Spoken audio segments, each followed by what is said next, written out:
Hey Spider Nation, welcome back to another episode of Spider-Man's Tangled Web Show. I'm Jonathan, and joining me tonight is James. What's going on, James? Not much. I just ate dinner at McDonald's. Got drive-through on the way home from work. For a Friday night, okay, it got busy towards the end, like my last hour, but for the most part, for a Friday night, I'm shocked about how slow and quick it went for me. So, that's a good, right?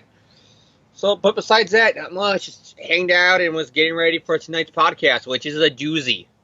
Yes, because as we announced last week, this is our special 10th anniversary edition of Spider-Man 3, where we do a commentary on the movie. As you can tell by the episode title, that is what the main focus of tonight's episode is going to be.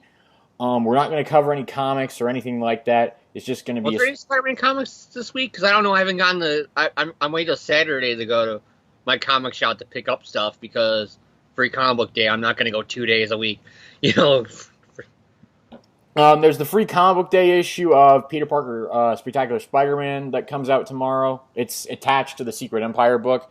But other than that, there was no aside from Miles' book, there was no Spider-Man this week.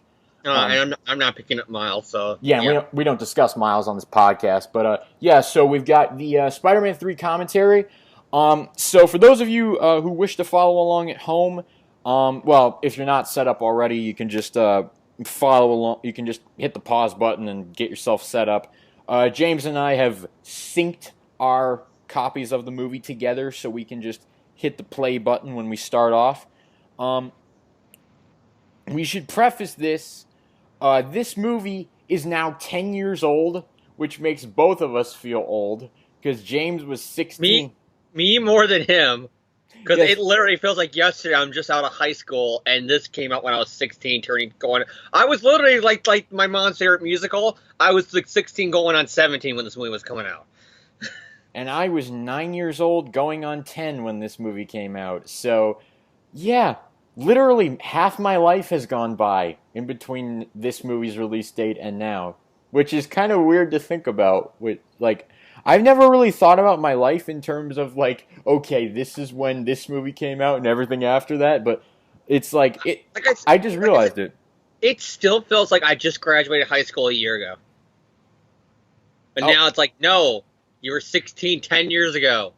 You're old now. You're has-been. You're washed up. Fuck you.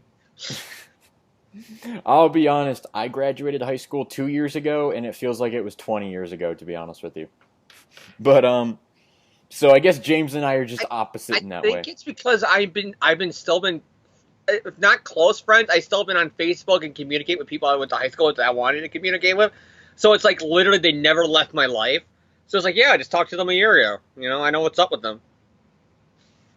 All right, but we will start the commentary here in a minute. If you haven't set up, I'm sure this is enough time for you to get set up by now. Even still, I told you to hit the pause button. But so 10 years ago, this movie came out. It's been a little bit poorly received, and I'm trying to water it down, but it's not that bad. It's okay. It's not good, but I wouldn't say it was bad. I would say it's mediocre. It's not the best Spider-Man movie we've ever seen. There are some parts of it that, this is going to be a commentary / roast. We can tell you this. We are going to... what?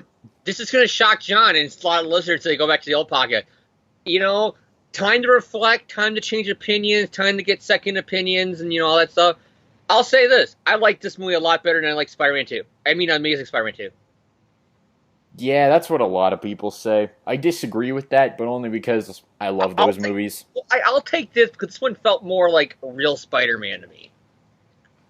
But, so... Too, after it was a lot of the same problems, throwing too much shit into one movie. But at least Spider-Man 3 saw the narrative of, Sam Raimi wanting to go on to a Spider-Man 4, not ASM 2, where it's we have to set up 17 goddamn different movies. But anyway, so we'll start the commentary. 10 years ago, this movie came out. Now here it is 10 years later. We're getting back into it. And so... Oh, God, this is freaking me out, seriously. Goddamn, I was 16 years old 10 years ago. Where the fuck did all this time go? Seriously. I don't know, James. You spent 3 years of it on this podcast, so Well, they say time flies when you're having fun, so thanks, John. you're welcome. Yes, thank you, James, as well. Time does fly when we're having fun. But yes, Especially when I'm telling people who are being weirdos on the message board to go get a life, or the fact that Thomas, Thomas and his totally on PC comments that just made us laugh at him because what a douchebag thing to say. We love you, Thomas. Yes, but so we'll start the commentary. Enough build up, enough tension. We'll start the commentary. So as soon as I get a drink of water. Oh my god. I'm sorry, James. I have to fulfill wait my. Wait a second. John, I realized something. I'm wearing black socks, my work pants still, so black pants, black t-shirt, and a black hat. I'm Spider-Man. Oh, jeez. Please don't go disco dancing down the street, please. Wait a second. Gotta do the emo flip.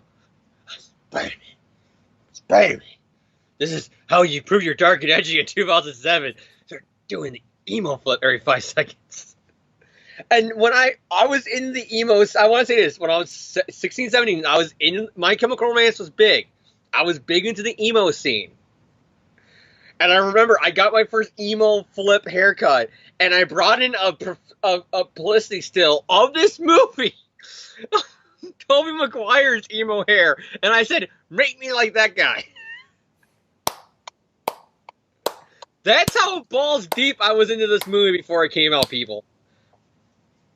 All right, but here we go. Spider-Man 3 commentary. Everyone, we're gonna start. We're gonna start, like, if you're watching this on Blu-ray or anything, you want to skip the FBI warnings and stuff that are at the beginning. You want to get whatever copy you're on, unless it's video, which is seriously, I don't think the movie even came on video. Unless you taped it off TV. Get to the actual movie of, like, get to its 0 minute 00 seconds mark and hit pause, and then once you've done that, we're going to start the movie in 10, 9, 8, 7, 6, 5, 4, 3, 2, 1, and play! Wait a second, it's not playing. Okay, now it's playing. So I might be a little bit off on you because it took it forever to actually start downloading the movie. Columbia Pictures. A Sony Pictures Entertainment company.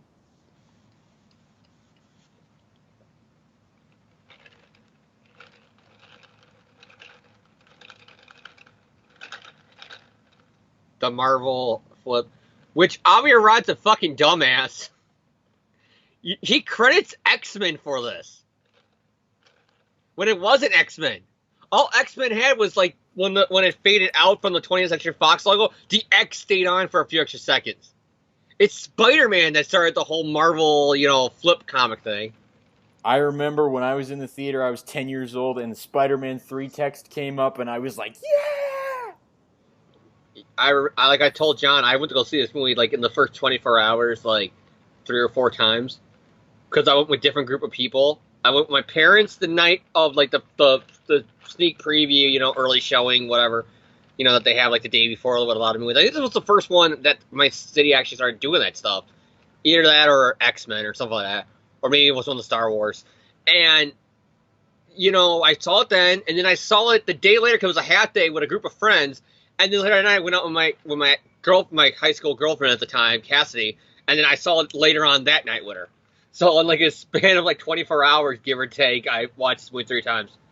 And this is the third reminder that Sam Raimi loves to piss off his audiences with infuriatingly long title sequences, because it's like when you're a 10-year-old like I was sitting in the theater anxiously awaiting Spider-Man 3, I was like, come on, get through the credits. I didn't mind this though, because I like what he did with Spider-Man 2 and 3, with the whole recapping it's like a comic when you get to the first page. It recapped, previously on Spider-Man, you know what I mean? This part with the symbiote where they mix this stuff in, I do think that this is really cool. This is some good CG right here. It's not Danny Elfman. I forgot who did the score here. I'm sure it's going to pop up. Christopher Young, I think. But his Venom score is still, when I read the comics, when I hear that music in the back of my head, I know Venom. Like when I picked up Venom number 6 and it rebonds with Eddie Brock, I hear it in the back of my head. Dun na na na na. Produced by Stan Lee and Kevin Feige. So is this like the one Kevin Feige Marvel movie that he was on that he's personally ashamed of or something? No, Iron Man 3's on there too. Created by Stan Lee and Steve Ditko. I think we mentioned this before, but this was the first movie that finally give, like, if it was a co-creator thing, they finally gave both creators credit. Which was a big deal, the fact that this movie, like, Sam Raimi being the big old comic book fan, he's like, no, I'm going to give Ditko credit, too. It's not just Stan who's going to get credit in this movie. I'm going to credit also Ditko for creating Spider-Man. And then now that became a big thing now where you can't even open a comic book or a TV show or movie without seeing created by Stan Lee and Jack Kirby, or Stan Lee and Steve Ditko, or Joel Shuster and Jerry Siegel, or now finally with Batman, you're finally getting Bob Kane and Bill Finger co-created it and credited in comics.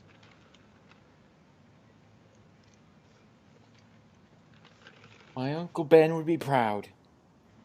Sorry, rights people, I'm going to be consistently spouting quotes from this. All quotes belong to this movie. This, strike number 1 to me.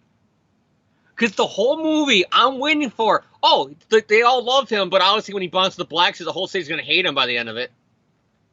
Oh, wait, they don't? Well, then fuck you.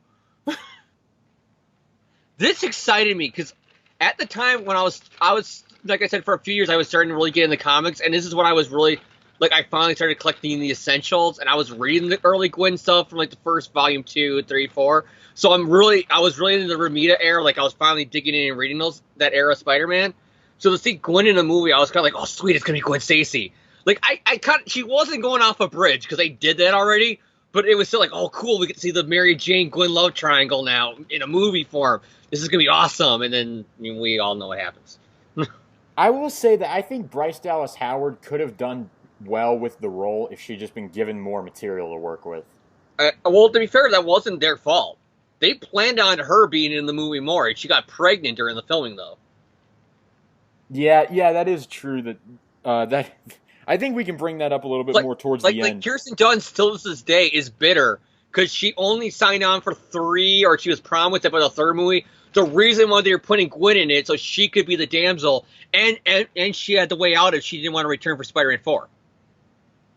And then she gets pregnant, so they have to rewrite the ending to being her now in the final scene. Tobey Maguire being an absolute dork, mouthing his girlfriend's lyrics as she sings them. I mean, I look at him, and people shit on Tobey nowadays for being Peter. I always said, he's a good Peter Parker. The way I'm going to judge Tom Holland is if he can pull off Andrew Garfield when he's wearing the mask, and Tobey Maguire when he's out of the suit. Yeah, Tobey's a good Peter Parker. Like, come on. I agree, he's not a good Spider-Man, but I think it's because of what he was given. Because other than I can name off, a handful of quips he does throughout this whole trilogy. If they gave him more, Tobey, I've seen him in comedic movies. I've seen him in Pleasantville. He can pull off funny stuff if you give it to him. I mean, the only one I can think about is that scene with Jonah from Spider-Man 1. Where the goblin blows up the bugle. And then, of course, we get James Franco. James Franco, who hasn't aged a day. He looks the same now as he does then. Yeah, literally. James Franco, looks no different than he did in this movie. It's like he looks like an older version of how he was in Spider-Man 1, and then he stopped aging for 10 years. I love this. This is, again, and it's not the movie's fault, but it's kind of sad that this movie set up a lot of things, and the comic was like, nah. Peter and MJ throw out everything, end up together. A few months later in the comics, nah. Harry Osborn dies in a dramatic fashion, spoiler alert. After, dying in his friend's arms in forgiveness. Nah.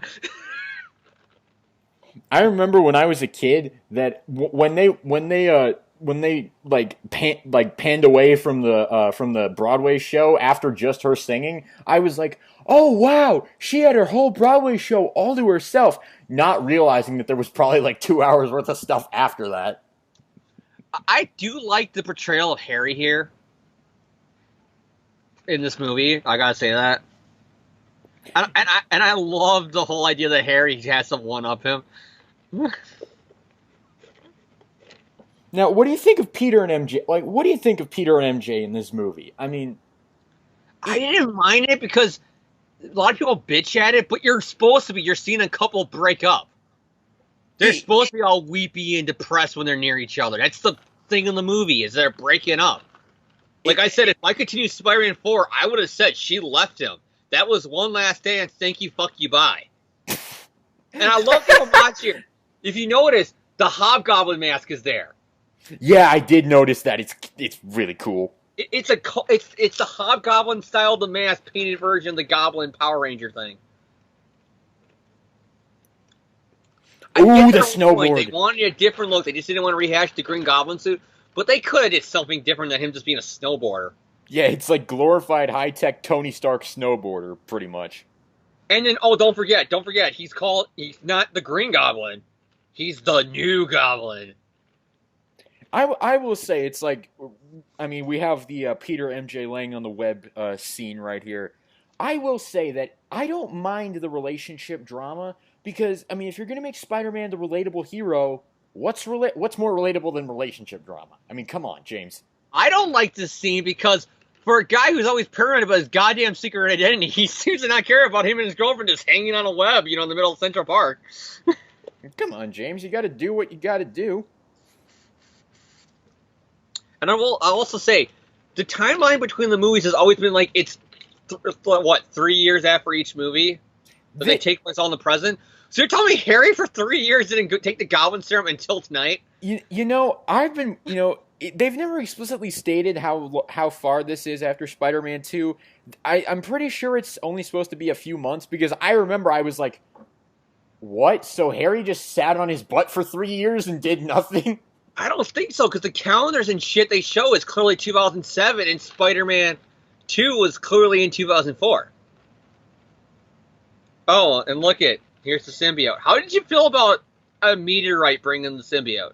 I was fine with it. They needed to do something, but I always said, and I said this last week in the commentary, you set up John Jameson in the last movie.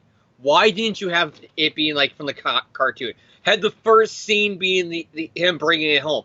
You don't got to do the whole the spaceship's going to crash into the middle of New York City if you didn't want to because of budget or story reasons. You could have literally just had him and Mary Jane finishing this date, and then they go past a TV store where on the TV they say John Jameson brought home the black suit and escaped or something like that. I just feel like it's just happenstance. Oh, a meteorite just happens to hit Central Park and Peter just happened to be there. It seemed a little bit too coincidental to me, And here we have Thomas Hayden Church debuting as Flint Marko, the Sandman. I remember because when I was a kid in the mid 2000s, watching reruns of the '90s show. Wings. What? Wings.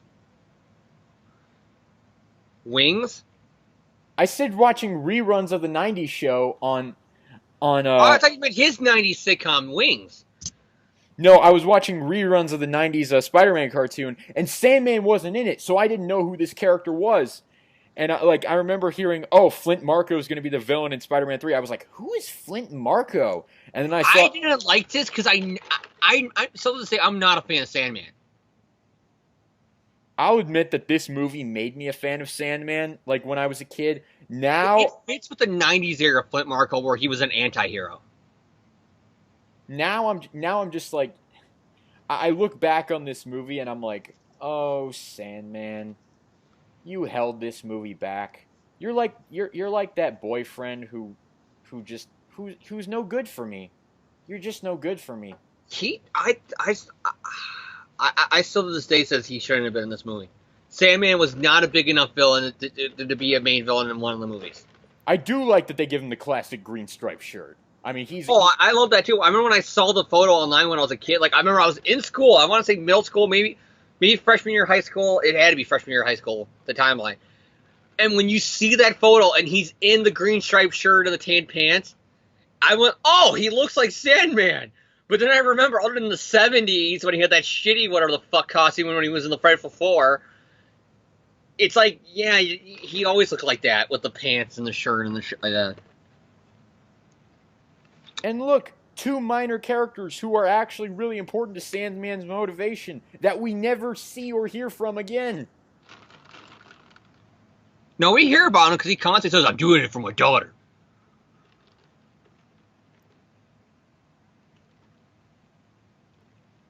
It's like, I don't get this motivation for him. The whole, I did it for my daughter. I get you want to make him a sympathetic villain, but this felt so favorable. I shot your Uncle Ben, but I have a sick daughter. I killed all these cops, but I have a sick daughter. I escaped from prison, but I have a sick daughter. I robbed a bunch of banks, killing a lot of people, but I have a sick daughter. It's like that doesn't justify what you did. The ends do not justify the means. It was very clear to me that, like, especially after Doc Ock in the second movie, Sam was trying to recreate that whole sympathetic villain vibe. And I didn't like that with Otto. That's one of my complaints about Spider-Man 2. Is like Doc Ock is never a sympathetic villain. But like, and here's the line, like right here. It's like,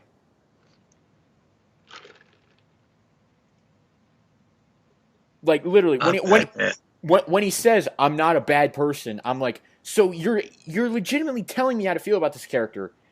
I took it as he's trying to convince them while also trying to convince himself. I know, but it's like when I see it in context of what Sam Raimi wants me to think, like what I know he wants me to feel about this character, it's like, oh great, that's Sam Raimi, trying to tell the audience how to feel. It's MJ. We're undoing our whole relationship so that way you can be alive for many more sequels, Aunt May. I just have to imagine that Peter's like shown up at her doorstep at 2 a.m. being like, Aunt May, Peter, what is it? Oh, I'm gonna ask your girl to marry me. I couldn't have waited till morning. Boom! Slams the door in his face. Oh, come on. In the comics, Aunt May was trying to get them to get married from, issue 15? I know. When she's first mentioned? I know, I'm just That's kidding. One of the ironies about One More Day that I'm still mad about. Aunt May would have definitely never say do it because she wanted them together. I love how we've managed to go from Spider-Man 3 to One More Day. It's interlocked, though. This movie came out when that storyline's happening. This, in a lot of ways, signalized the end of the golden age and nostalgic period for me reading Spider-Man. Because it's like Spider-Man 3 happened, and then One More Day happened in a 3-month span from each other.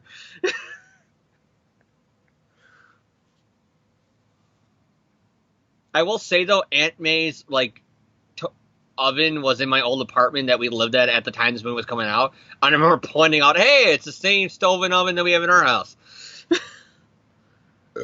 I love how she points out this story of how she and Uncle Ben swam to an island and they just sat down. I'm like, wow, it's nice to know that you could just swim to an island without I assumed that island was sanctioned by the beach or whatever, and there was no problems with two people. I took it as it was some lake probably in some part of New York. There's a lot of lakes in New York, the state, and then it was probably a small little pond with a little island on the in the middle of it, and they were able to swim to it in 5 minutes and just make out or whatever.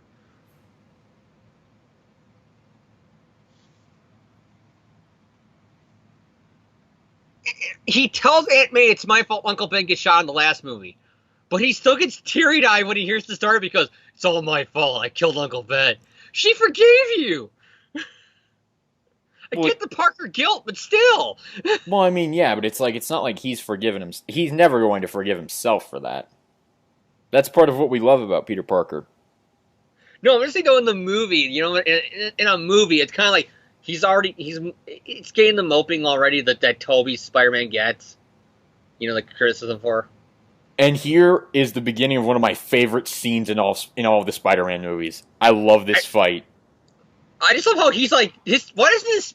I love that little touch though, because when I first watched it, like I said, I went oh why isn't his Spider-Sense going off? But if you notice, like a split second before Harry gets him, his face changes from smiles to being like, "Oh shit." Part of me wonders if that's just Toby like knowing what's going to happen, like if that's Toby's like acting slip. But also it's like there is the idea of maybe because Harry's his friend, maybe his spider sense just doesn't react to it that way. But then again, the spider sense has always been sort of like it does what it wants when the writer wants it to. This shot, I love that with like the little board, with the feet, I gotta admit, when I was 16 and this movie was coming out, I thought this looked badass with the claw arm and everything. You knew this was coming, Pete. I didn't kill your father.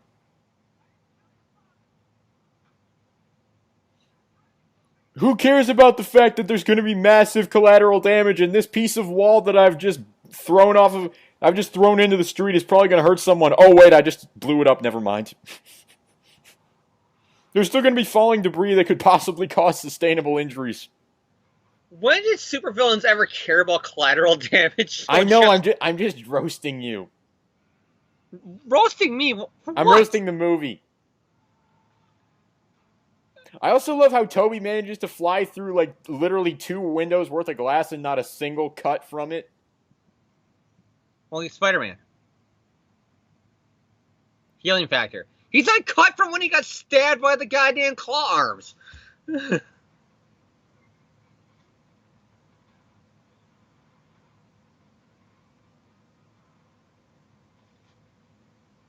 This always reminds me of the scene in the animated series with the glider, where he says, no wonder Norman was nuts. Riding this thing for 5 minutes will make anybody crazy.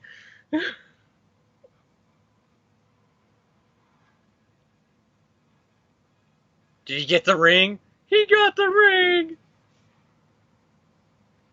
Peter, will you accept this ring? I gotta admit, when I went to go see it with my girlfriend Cassidy at the time, she was really into the romance in this movie. I thought you were going to say the marriage storyline made you want to propose to her. I really thought you were going to say that. Yeah, because when I was 16 years old, John, the first thing I thought about was proposing to my high school girlfriend. Yeah. I remember when I was 10 years old and I was in elementary school and I was playing on the playground. One of my friends and I, we used to run around and we used to try and reenact this scene. And I always remember my best friend running after me and him saying, "I'm still here, Jonathan."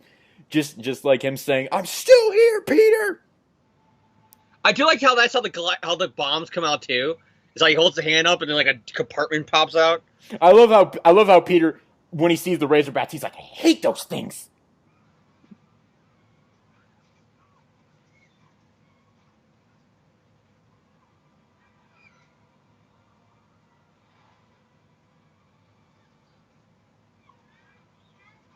We apologize to any viewers and listeners who are noticing that we're silent. We're enjoying this awesome fight scene.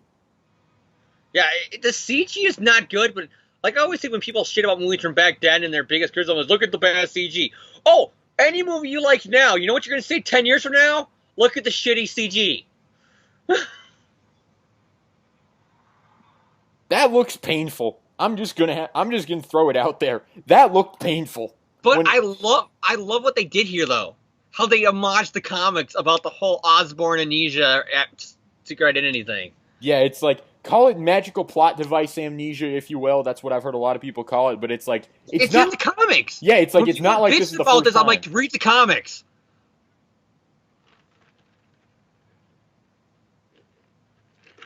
I mean, it could be worse. It could be Peter making a deal with the devil over it.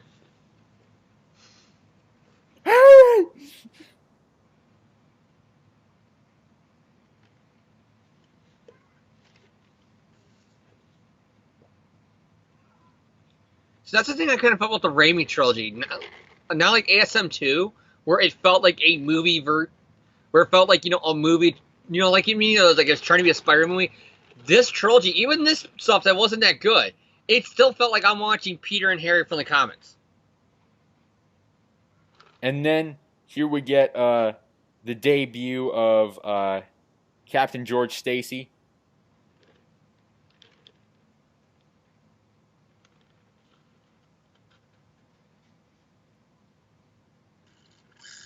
One of the funniest scenes in the Spider-Man trilogy because it's just like it's such BS. Now, when I was a kid, did you think he was going to die? Oh, you probably didn't read the comics, so you wouldn't know. But the first time when you watched this with the comics in context, do you think he should have died, Captain Stacy? Because I still said there should have been an emotional thing where Venom kills Captain Stacy. I personally don't think so because he wasn't a big enough character in this movie. But you know what I mean, though? It sets up how nuts he is that he kills his girlfriend's, well, in his head, his girlfriend's dad over her. And then because it was a black-suited Spider-Man, the public thinks that Peter did it, and Gwen blames Spider-Man. You can do the whole, Gwen hating Spider-Man thing. Because nobody knew that Venom is a different guy. This is a scene that I have a problem with, and I know so many people do. This line right here. Oh, we have some human mass in our machine. Oh, it's a bird. Yeah, it's like... maybe we should go fucking check. There's a massive 200-pound mass change. Maybe someone should go check. Oh, it's a bird. And then Thomas Patterson, our former co-host on this show, had the best line ever. Well, that's a big-ass bird, then. I don't even remember when Thomas said that. I might not have even been on the show then. I don't know if you were, but Thomas said that, and I thought it was hilarious. There was, you know those videos on YouTube, the whole how a movie should have ended? I think one of the first ones they did that got on famous was Spider-Man 3, and they called this out where they're like, because it's hilarious, because the guy goes, oh, there's a huge mass in our sand. Oh, it's probably just a bird fly. Well, how about instead of we nuke the fuck out of something, why don't we go check to make sure first? And then it cuts to them arresting Marco, and he's like, no, you don't understand. I did it for my family. That lets me get out of jail free card. Come on, guys. This is cool stuff, though. The effects here. Turning him into Sandman, and then when he reforms later on. Yeah, this is like... Didn't they get nominated for awards like just for these just for the scene? Just for Sandman, they got nominated for like best special effects. I think just for Sandman, they lost, but I think they got nominated at least for this. Well, yeah, superhero movies never win this kind of stuff. But they do win. They win for that kind of stuff. They win for best special effects or best makeup or best costume. It's just you'll never see them win best picture.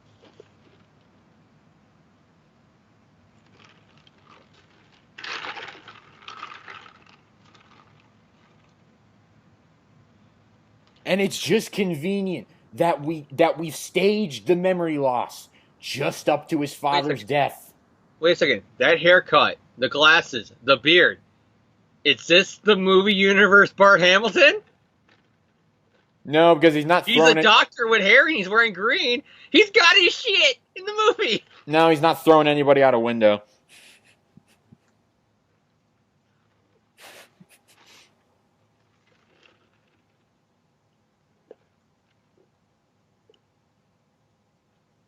Hi, Pete.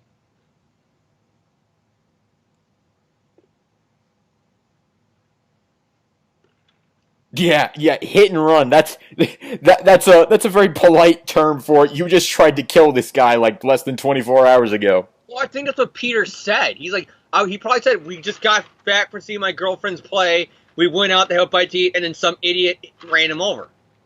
We didn't get the license plate. Yeah, he got hit on the head. How'd he get hit in the head?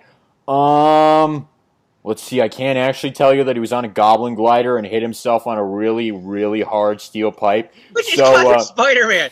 No, I gotta tell them and take care of the hospital. But if I do, I have to tell them what happened, and they'll know I'm Spider-Man.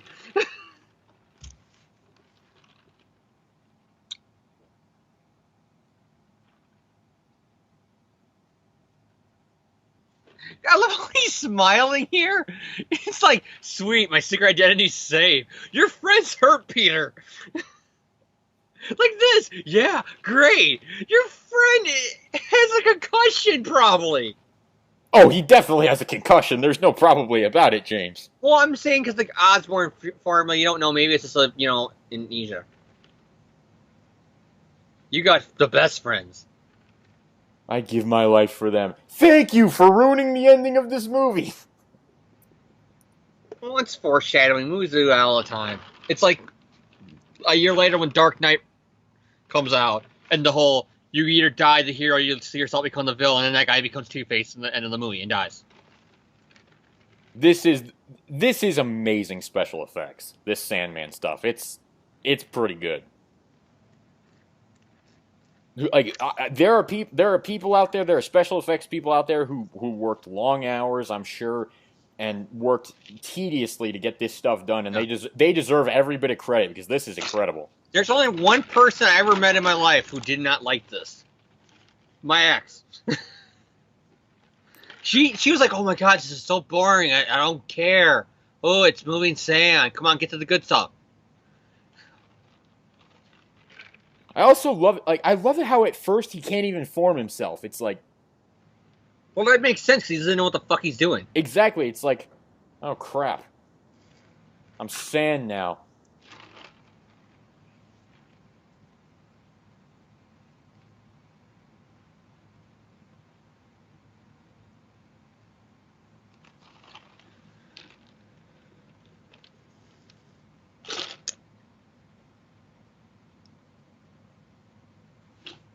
Because I guess why they do that, because nobody nuclear tests in the United States anymore.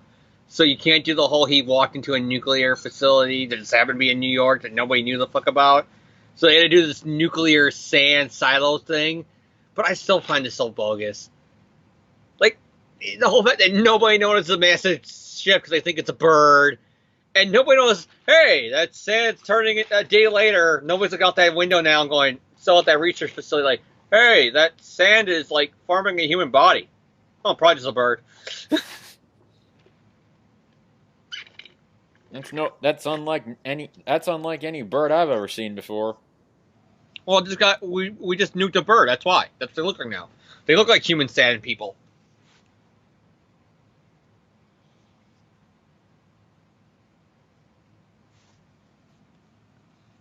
Remember, audience, I'm a sympathetic character. It's for my daughter. I'm gonna cry a tear even though I'm sand.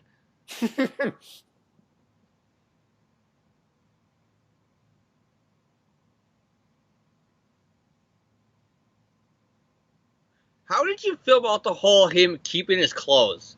I know some people had a problem with it. I'm like, what? You want to see naked Sandman all movie long? I don't care. It's like he just got turned into sand. That's not the most unbelievable thing that anyone's ever done.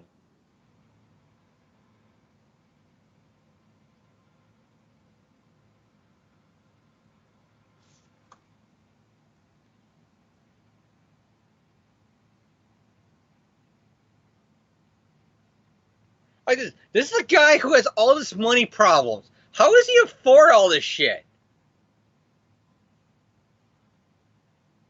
I mean, he's still living in the shitty apartment and all that stuff, but he's able to afford an engagement ring. He's able to afford a reservation at the most fanciest New York, restaurant.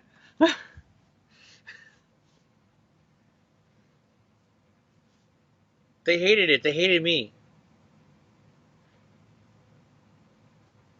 How do you feel about like Tobey Maguire and Kirsten Dunst's like how do you feel about these performances here? Like, do you think the chemistry's good? Like, I think they had it in the first movie, but in the third movie, I think they're just worn out by doing the same Spider-Man girlfriend, saying for 3 movies now. Because the first movie, I thought it was really good, their chemistry. 3, though, is when you start to see the problem, because I think Kirsten and both Tobey are ready to check out in the series. I think it's their third one. I think Kirsten more than Tobey was kind of. I think Tobey was going to be kind of similar to what Michael Keaton wanted to be with Batman. He's like, if you pay me enough, I'll come back. I do love like the little touch how his photos are the one he took of her on the field trip when he got bit, and Uncle Ben, and not Uncle Ben, but him, Norman, and Harry from the graduation. Which, according to Kirsten Dunst, because she was 18 when they were filming Spider-Man 1, she never obviously went to her actual high school, so she never got her actual graduation.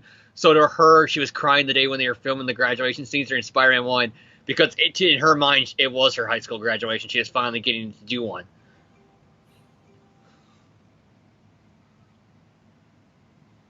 And there's the symbiote in Peter's apartment. Ooh. I do love how she notices it, and then it stops moving. And yeah, we won't see that for another half an hour.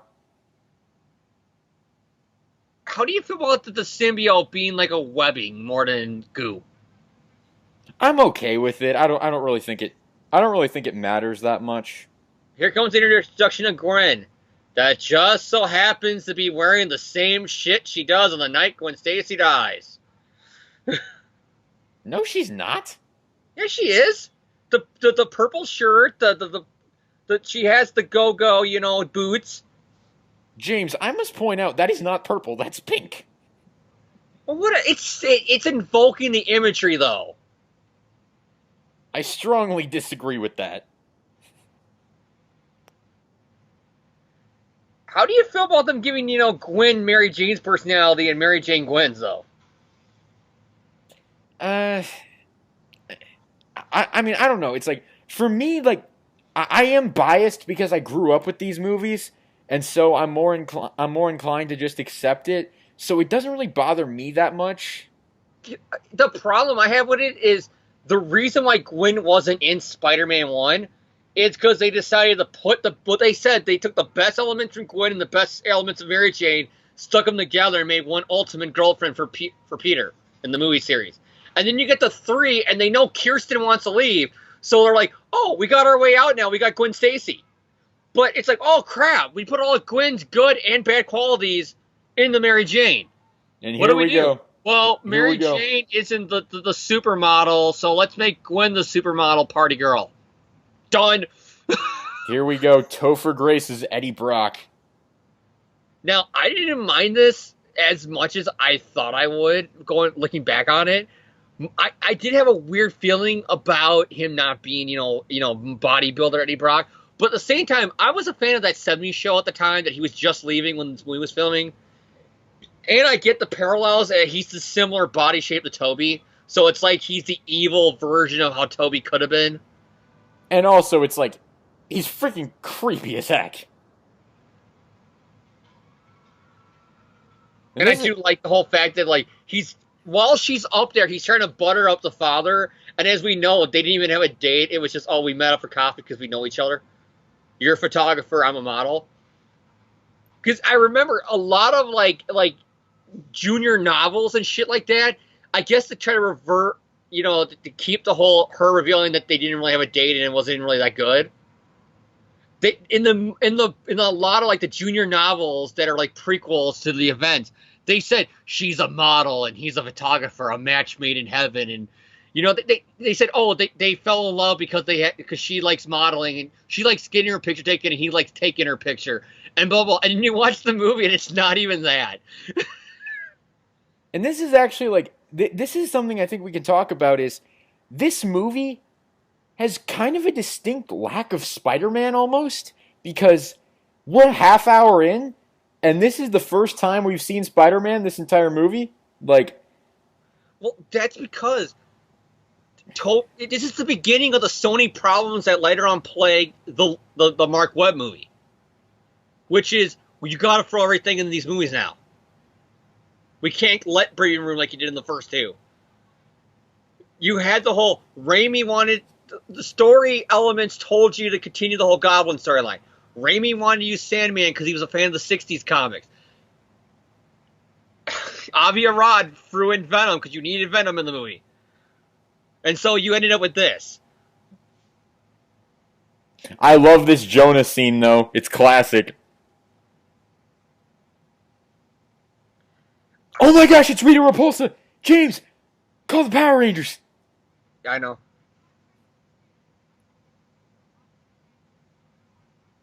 I do like how she looks like Betty, too.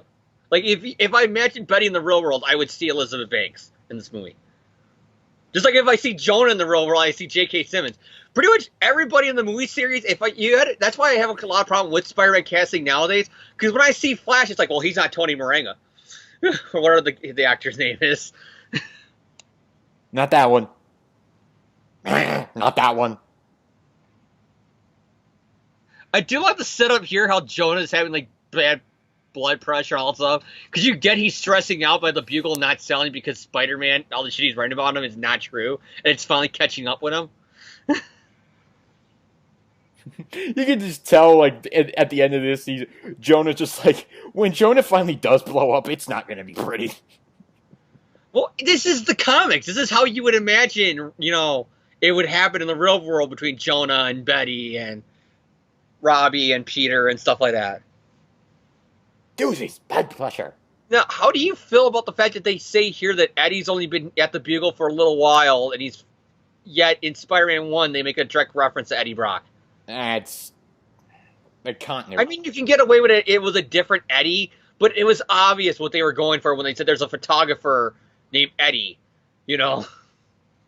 I think back in Spider-Man 1, they were just like, we'll throw in a cute Easter egg to Eddie Brock. And then it's like Spider-Man 3, it's like, ooh, we're going to do Venom? Okay. Because they say he's Eddie Brock Jr., I guess you can say that maybe that was senior and his dad was, like, retired in between the first two movies, maybe. Because, like, here he keeps on introducing himself to everybody. I get it, you got to do that for the audience, but it's weird that he's, like, up to Robbie and Betty and Jonah and Peter, like, I'm Eddie Brock Jr. Which, if anybody doesn't know, Eddie Brock Jr. is an homage to the Ultimate comic. Which I guess, a lot of the stuff, Topher was a fanboy. Like, he says one of his earliest comic memories when he was a kid was waiting in line at a mall to get his copy of Spider-Man #1 autographed by Todd McFarlane. And he still has it. I also love how it's just like, Eddie is clear, like, he just said that he intends to marry Gwen after one date. Which we know didn't even go well. But yet, 2 minutes ago, we saw him flirting with Betty. It's like, well, wow. Because he's a scumbag. Eddie Brock's a scumbag. And again, about Topher, he's a fanboy, and even though he wasn't right for the job, I can see as a Spider-Man fan, if Sony came up to me about the Venom spinoff, as against it as I am, I would have totally been like, yeah, sign me up. I'll be Venom in a movie. Bitch, yeah. Yeah, it's like, if someone came up to me and said, hey, you want to be red shirt guy number 3 in Spider-Man Homecoming sequel, I'd be like, yeah, you don't even have to pay me. I'll pay you. Because I like that. Because, like, if you watch the audio commentary on the DVD, there's a lot of moments where, like, Toby and Kirsten and Bryce Allen Howard, all of them, Toby, James Franco, they're asking him, hey, how was this in the comics? Well, Gwen was the girlfriend first, and she died off the bridge. Oh, how does this relate to comic? Well, I like how they took elements of the Ultimate storyline and the 616 storyline, but they ignored the whole Secret Wars event where he got the costume where all the Marvel properties teamed up together. Like, you can tell when you listen to the commentary, Topher's not just that guy who says, yeah, I'm a fan of the stuff, and he doesn't really mean it, Like, if you listen to the commentary, he is, as fanboy geek out, he knew every detail about Eddie Brock from the comics, about Harry from the comics, about Peter from the comics. We also had the Stan Lee cameo, and I just came up with like a radical idea that I've never thought of before. What if Stan Lee had played Harry's butler? I sure Stan wanted that. Stan wanted to be Jameson in the fucking James Cameron Spider-Man movie.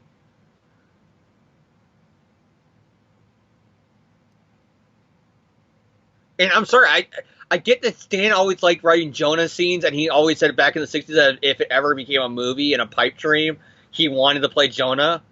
But I just can't see Stan pulling off Jonah. I could never see Stan pulling off Jonah. I'm sorry.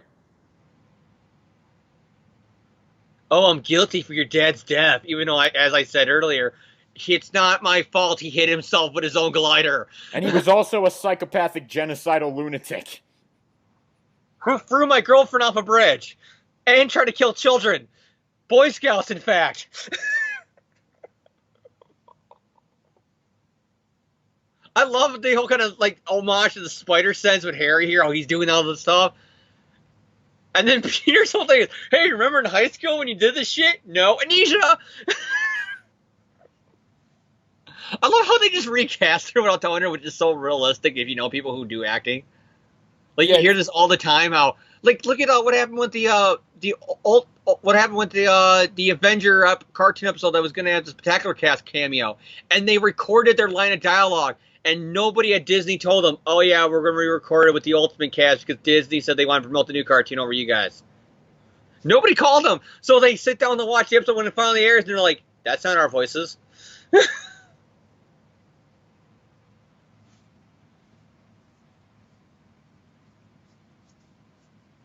I feel so bad for Mary Jane in this scene. I honestly do. It's like, Well, it's oh, supposed to be, Peter's finally getting his life going well, and it's Mary Jane now who's taking the shit and hypocritical. Can she handle it?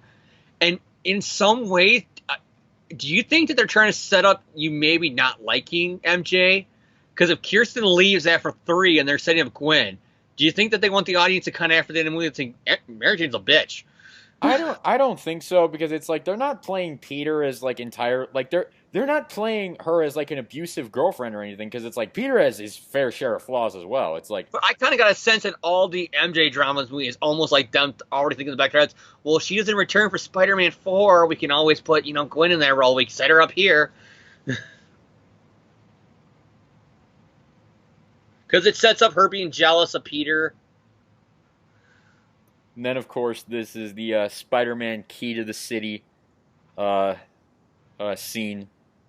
I love this moment right here with the drum line.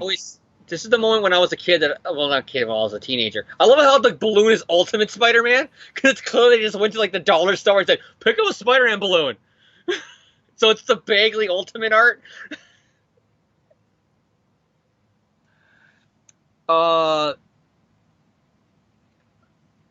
Yeah, here it is. The whole we only had coffee, Eddie, blah, blah, blah. We had coffee, Eddie. I didn't even kiss you. Get away from me. You're a stalker. Like, I get the sense that they're friends, but he's reading into it more than it is. And then you got the whole thing now, Peter and MJ are doing the whole photo thing. I feel like, and here's part of it where it's like Peter's guilty in the sense that he's like, he is so narcissistic at this point. He's just so wrapped up in himself that he's not realizing that she's in pain. But she's also not they're not communicating. That's the whole point. They're setting up the breakup. She's not communicating. He's not communicating. It's like, and like even if she was and in a way she is communicating, because she does go to him with this, and he's just completely like, he's got walls up. But it's Spider-Man finally getting the recognition that he always wanted in the city. Exactly, and so that causes him to like put his success walls up of be like, oh, everything's great right now, nothing's wrong. In a weird way, it's kind of like what's going on right now in the comics with Parker Industries. How he can't see the forest through the trees, how he's not acting the same way he should be. It's like he's not really giving his girlfriend the attention that she really deserves, in a way. It's like if there's one person that I feel like, if there's like one party that I feel more sorry for in this, to be honest, I think it's Mary Jane. Like, because I mean, we could talk about it a little bit. Is like, Peter's not really that like he's not really that admirable in this movie. He's kind of a jerk. But that's the point, though. He's supposed to be a dick because Black Suit. That's why I always say, because a song that was popular at the time, and it was "What I Done" by Linkin Park, and I always felt like that song should have been in this movie because it fits with the whole "I'm a dick, I'm sorry." I also love, it's like we just missed it. It was a few seconds ago, but it's like this cop is going up onto this truck, and he's gonna look for Flint Marko because he thinks Marco's in the sand. So what does he do? He takes a shovel. Is like, for all he knows, he could hit Flint Marko in the head. I don't think he cares, because you got to think that he's an escaped felon who's wanted for murder. Yeah, that's true. So it's probably a take in dead or alive. I mean, he doesn't know if Marco's hiding in the sand with a gun ready to shoot at him. Yeah, that's true. I mean, Marco killed them, in fact. Because there's no way he was surviving going through that car window when he gets punched in the head by the sand. I do like, if you look at the crowd here, I think you see a sign where Sony's almost like, we're not going to use Jessica Drew, but let's have a sign in the crowd that says, I want to be the Spider-Woman. It's so it's almost sad in this scene where it's just like that they're like that He had MJ. to look up that his Spider-Man killed his father, though. So he's all happy, go like, hey, let's go celebrate the man who killed my father. It's really kind of sad, but it's like because you can just tell at this point that MJ is so much happier around Harry than she is around Peter, and it's like I just feel so. When I watch this scene and the way Harry's acting, I almost thought of an idea like this is all part of his plan and he's pretending to have amnesia. But they never went that way. It was legitimately he has amnesia. But when I was watching this scene and the way he's acting with her, I'm like, there's something creepy about the way he's acting. He's too nice. It's got to be he's planting these seeds of their breakup and shit like that, and it's all been a part of his master plan. Because that would have been a good plot twist, don't you think? If he'd faked the amnesia, yeah, that would have been amazing. But no, it's literally, oh, I kissed her, so it brought my memories back for whatever reason.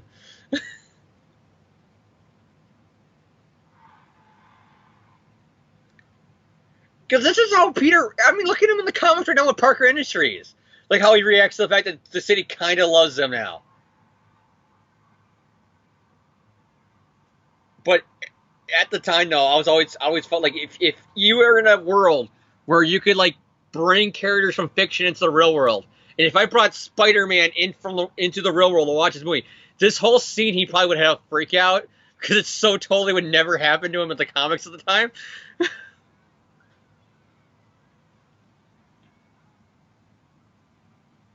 Douche. Seriously, it's like, dude, your girlfriend's in the crowd watching. Don't kiss another girl. But he's playing up that it's Spider-Man. He's kissing the girl he saved in the city the day before. I can see his point of view, like, MJ, I'm just playing to the crowd. They told me to kiss her. If I didn't kiss her, they would think something's up. I think he says that too, doesn't he? Yeah, and it's like, it's the upside down kiss that was, like I understand MJ's anger here, like. And I love how Harry's almost getting a boner. He's like, wow, Spider-Man's going to do a blonde. Oh, Harry, if you only knew. You and Peter might not have banged her, but in another universe, your daddy did.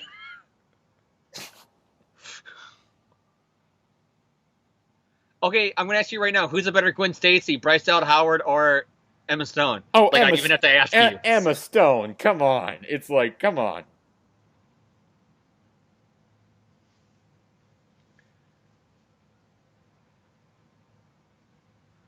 I love it how it's... Howard is trying to play the comic book Gwen, but she's not given anything from the comics. I love how there's also a massive sandstorm that's, like, flying in New York, and it's just like... Well, we don't really see anything besides the Spider-Man party, really. So you don't know. Probably no headlines in New York City right now are, like, weird sandstorm going on in the middle of the city during the Spider-Man rally.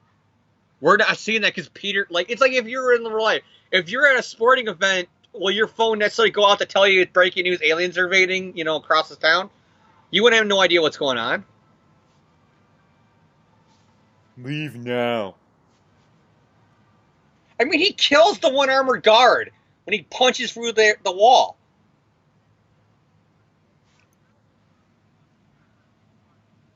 And all he says is, this is why and probably the reason why I still hate, I love how that's an homage to the issue 4. The whole punching through the gut.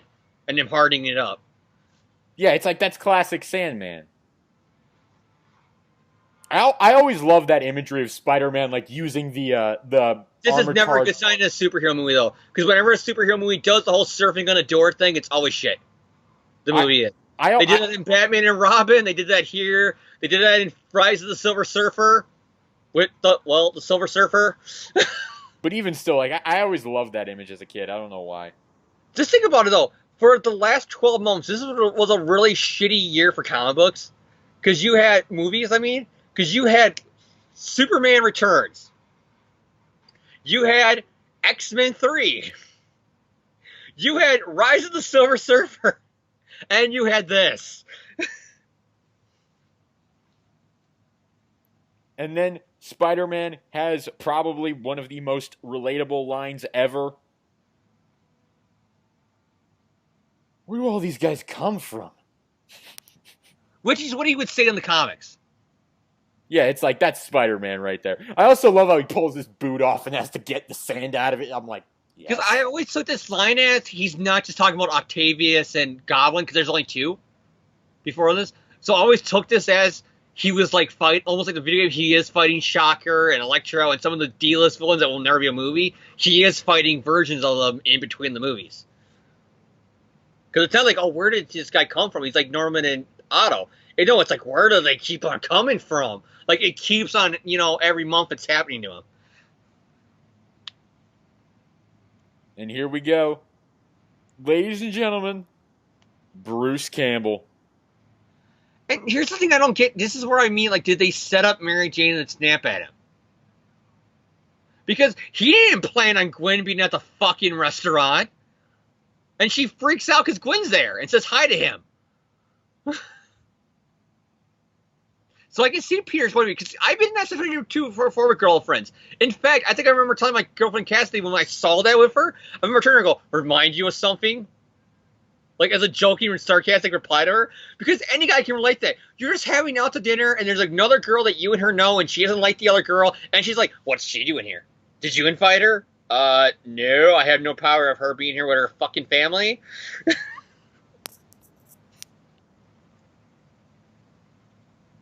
I really like this Bruce Campbell cameo. I'm going to be honest with you. How do you feel about the fan theory that he's actually Quentin Beck and he's robbing all these places and it's just him being master of disguise kind of thing? I think if you're going to go that far, say he's Chameleon.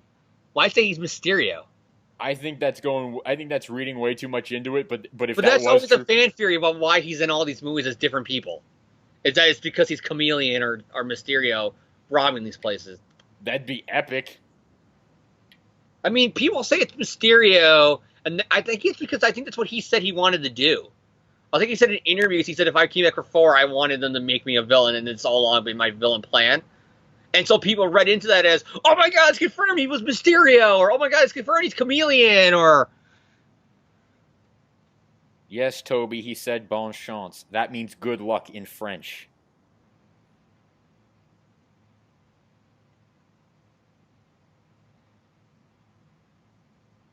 But you know what I mean, though? If you're going to propose to your girlfriend, why doesn't Peter just say to her while they're doing this thing, like when she's freaking out, I'm like, MJ, I don't give a shit about her. Look, ring, marry me, now. Okay, James, here's the thing. I don't know anything about proposals or women or anything, but I doubt the time that you want to propose to your girlfriend is when she's pissed at you. It might make her calm down, realizing you want to put the ring on her and not the other blonde chick she's mad at. I mean, then again, I obviously I'm single right now, so I don't know how. I obviously don't have the best of luck with women, but that's my point of view. Yeah, like, we should. I'm with you, but that's any guy. You ask any guy who's on a date. I'm with you. Did I ask her to this fancy dinner? No. And this is, of course, Peter taking her problems and saying, "Oh, but I know what you're going through because Spider-Man did this and Spider-Man's been through this." And well, he does, though. He has a point, though. God, we're going for our own relationship psychology, aren't we, in this? We're going to, like, James, you and I are like an old married couple. Like, we're literally... No, I'm saying, though, he has a point. That's why I sarcastically turned to my ex, Cassidy, at the time. I mean, like I said, she's ex now. At the time at the theater. Maybe you shouldn't be using these examples, James. But you know what I mean, though? It's like... He's like... I said that shit. It's like, yeah, I understand what you're going through because I went for the same thing too, but you get, because the whole point is she was there for him, giving him this motivational speech, and he's giving it back to her, and she's like, oh, you're talking down to me. No? Were you talking down to me when you told me it? But James, here's the thing. He's not listening to her. He's talking about himself, and he's making it all about him. Viewers and listeners, tell us, are you on Team MJ or are you on Team Peter? I'm on Team Nobody because it's Spider-Man 3, John. I'm just saying, from my point of view, I can relate to Peter in the scene, especially when I was 16 years old. And in my point of view, I can relate to Mary Jane. So, well, you can relate to a redheaded woman. Congratulations, John. Not that there's anything wrong with that. I have a feeling there was, like, subtext. How do you like the idea that they make Gwen the ditzy blonde who needs Peter to help her in class? Because of how different it is from the comics and what Mark Webb did and what every other portrayal of Gwen Stacy is. Gwen Stacy in this movie is... Like I said, it's literally they put all the good Gwen elements into MJ.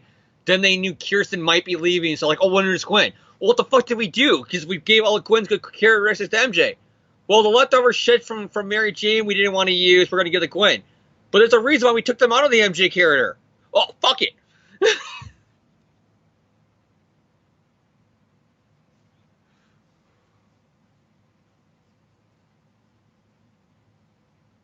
Because, like, he's telling her, she's like, oh, when you kiss her, was it the same feeling that we had? And he goes, she's a girl from my class.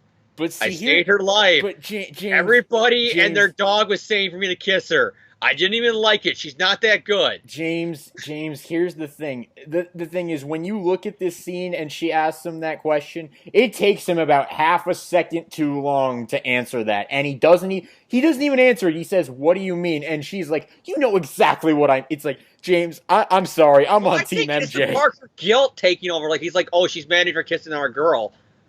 James, but I think it's him, like, you know, like, why are you getting mad? It's like him, like, what the fuck's going on here? Ladies and gentlemen, we're having a disagreement. James, are we going through our own breakup? No. No, because, John, I like you as a friend. I know that Thomas had a running bet that you probably, you know, not that there's anything wrong with that, might be into that kind of thing with another guy.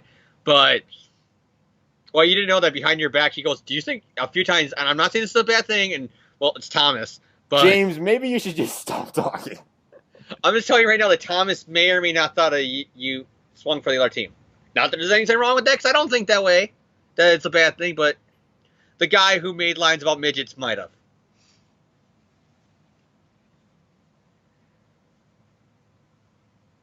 Rent?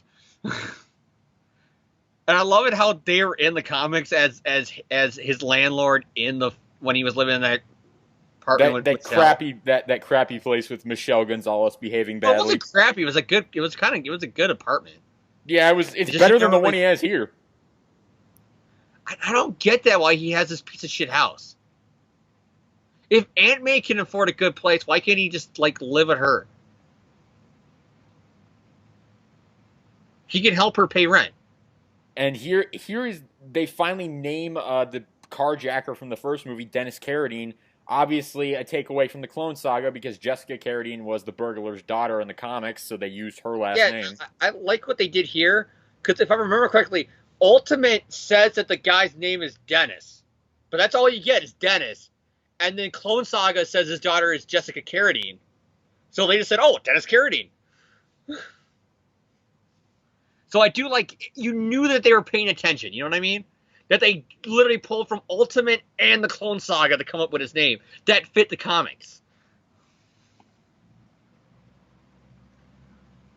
And it's kind of like, you know, Jack Napier with the Joker. Like, me personally, you know, the Joker's identity is never revealed in the Batman comics. I like to say that his name is Jack Napier because I like the 80s movie and that was my introduction to Batman. It's the same way here with Flint Marko. I mean, not Flint Marko, with Dennis Carradine. In my headcanon, that's the burglar's name.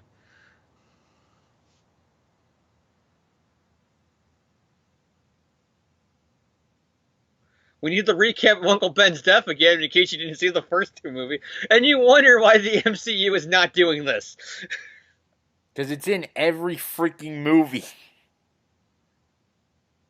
I mean, even the comics, when Peter thinks about Uncle Ben, they don't cut to ASM 15 all over again. And if they do, it's one panel to show he's thinking about it.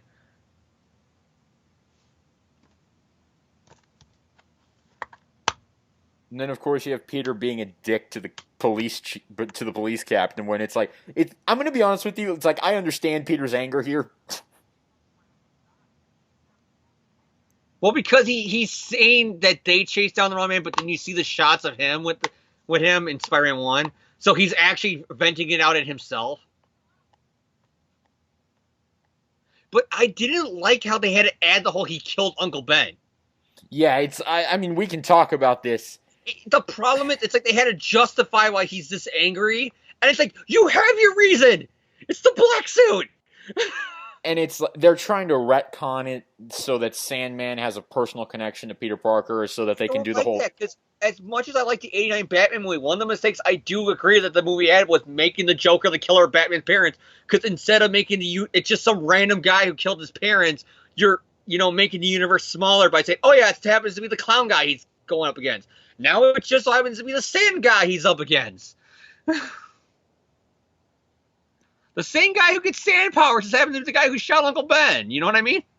And it's like I mean, it was so clear in the first movie that they were the same, that Flint Marko was nowhere to be found. Wins it because it's now no longer he let his Uncle Ben's killer get away, because Marko was going to shoot Uncle Ben regardless. Well, I mean, the thing is that because he got spooked and he pulled the trigger. Don't you think he would have got spooked if Carradine didn't come in there for 5 minutes? I don't think he would have been spooked enough to pull the trigger.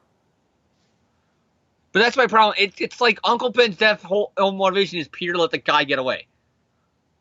Or, like I said, you could have been reading chapter 1 and it's Peter's confused about what the fuck this guy's talking about and let him get away and not even realize it. But you know what I mean, though? It's supposed to he let the guy who ends up shooting his uncle get away. And instead it's like, I let the guy who happened to know the guy who shot my uncle. It's I get what you're saying because it's Carradine pushing him and let's get going that causes Marko to pull the trigger, so he is still kind of indirectly responsible. It's an unnecessary retcon. It's an unnecessary plot. It's like it is by far the weakest part of this movie, I think. It would be like if issue 200 when they had Mysterio and all that shit, they revealed that the burglar was working with Mysterio and Mysterio shot Uncle Ben.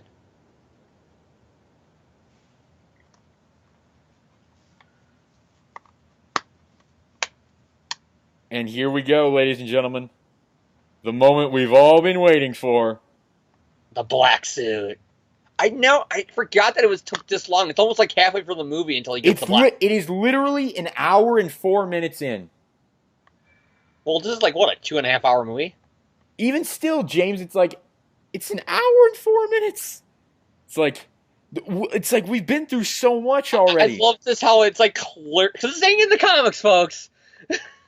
How it's clearly the scene is like they were watching the cartoon and like, yeah. And I do like how it makes the Venom face there. The silhouette on the wall, if you notice. It makes the tongue and the eyes and everything. And he's also, he's having the nightmare of Sandman and Uncle Ben as he's bonding to it. But the problem that I have with the cartoon and this is the fact that Secret Wars, you had the whole thing of he wanted a new costume and the machine made him a black suit. He's like, badass, cool, awesome. Not realizing it was the prison holding the symbiote. Here, it's like he wakes up from a bad dream in a black costume. And besides for a few, wow, how did I get this? He doesn't question it the rest of the movie. Until it starts making him be a dick. Now, James, what do you think of the black suit design? It's like, obviously... I did not like this when I first saw the photo because I wanted the classic look. Like, I remember when, I'll tell you where I was. I was in, study hall freshman year of high school when the teaser poster of him in the rain on the church tower came out. And the photo's in black and white. So I assumed it was a black and white photo of him in their classic suit. It wasn't until you saw more stuff and you realized, no, that's how they're doing the black suit?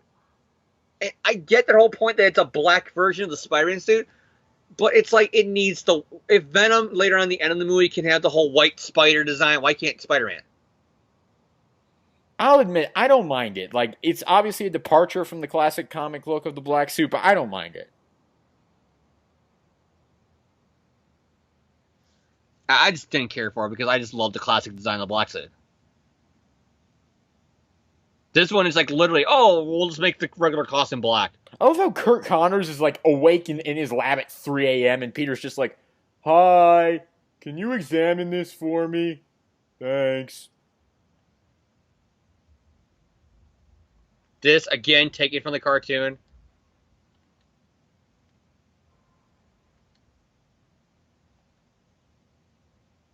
I feel so bad for this actor who's playing Kurt Connors. It's like, he was finally going to get to play the Lizard in Spider-Man 4. Oh! No, he wasn't. He wasn't going to play the Lizard. The plan was Vulture and Morbius. Who knows at this point, but it's like, It was Vulture and somebody.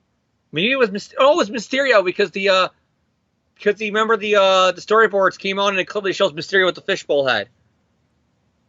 And then it's like he's gonna go for the red and blue. No, we have Well, to go dark. Did you ever hear the reason why they wouldn't let him be Lizard? Why? It's because Avi Arad thought the audience couldn't relate to a lizard man. I'm not kidding you, because somebody brought this up. Is that was the reason why? Because he says, "Oh, people would think it's too funny that Spider-Man's fighting a lizard man." But yet, as soon as Raimi's gone and they're rebooting, he went to the lizard, and a lot of people say it's because Avi Arad wanted to give a fuck you back at Raimi, like, I'm finally doing your idea now that you're gone, asshole. And here's the first hint of aggressive black suit Spider-Man. But the problem with this is you don't really get a sense that it's the suit doing it for him now, because you get the sense of he's going out for revenge because Marco killing his Uncle Ben.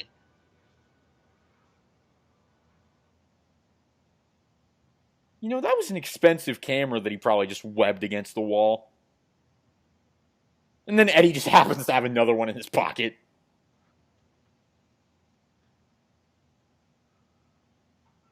I just love it though how he breaks like the manhole, and he's like, "Dude, what the fuck are you doing?" And I love that little shot. And he does this. Oh man, I love your new outfit.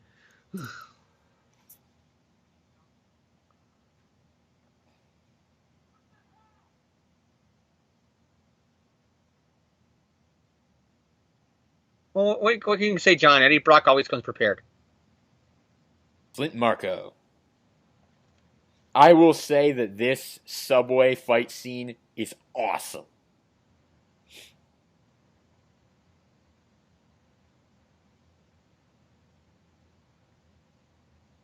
Everything! I love the part where he just like shoves the head into the stuff. Right into the tree. Yeah, that's going to come up here in a second.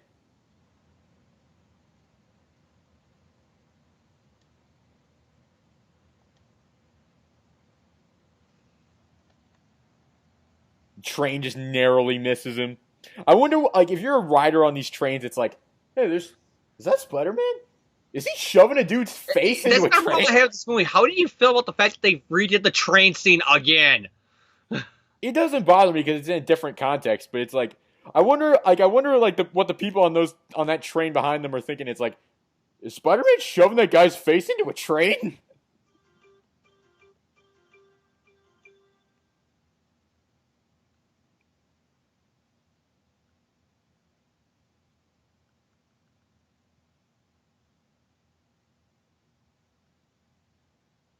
And there's now he's Mudman because he's in a puddle. I see what you did there. Thank you, James. But he's not Mudman because he doesn't have what's his fucking name, Hydro Man. Yes. What's Hydro Man's real name again?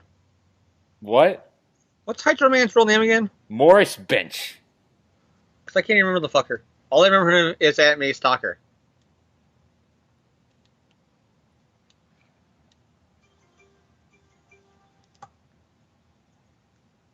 Yep, here we go. Spider-Man, to his knowledge, murders a guy and doesn't care.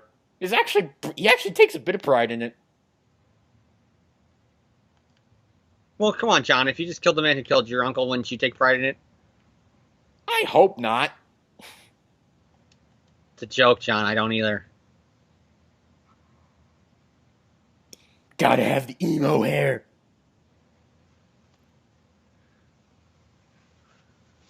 Rent.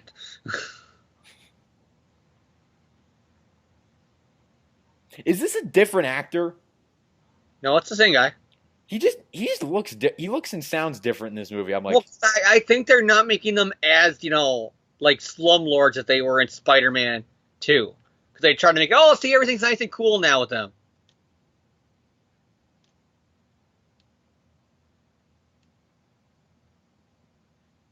You know the comic homage with them, right?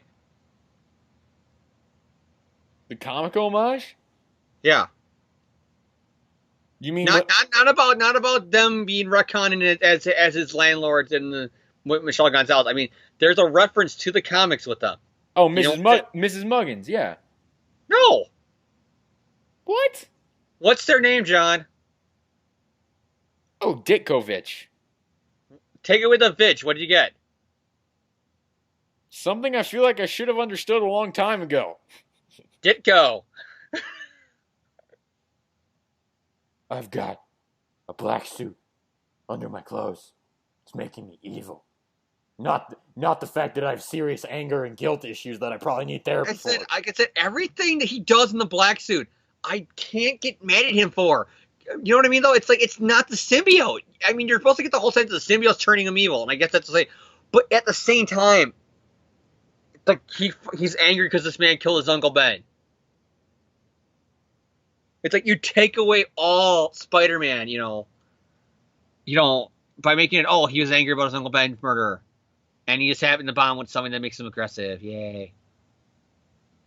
And here's the creepy Harry scene.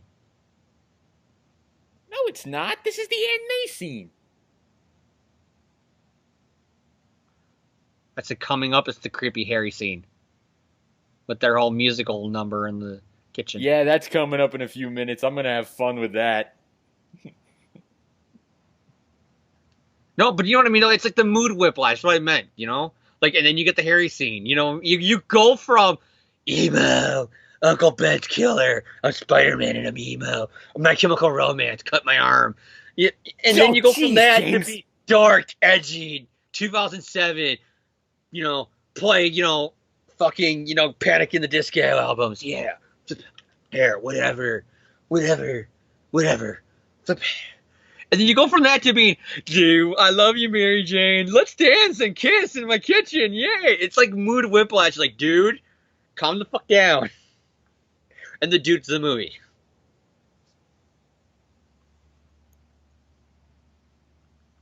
Hi, Mary Jane. Well, I got you a question that I know, I probably already know your answer. Who's a better Harry Osborn?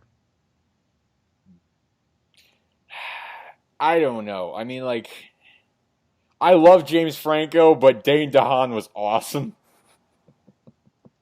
I give it to Franco because you didn't even see much of Dana DeHaan to give a shit about him.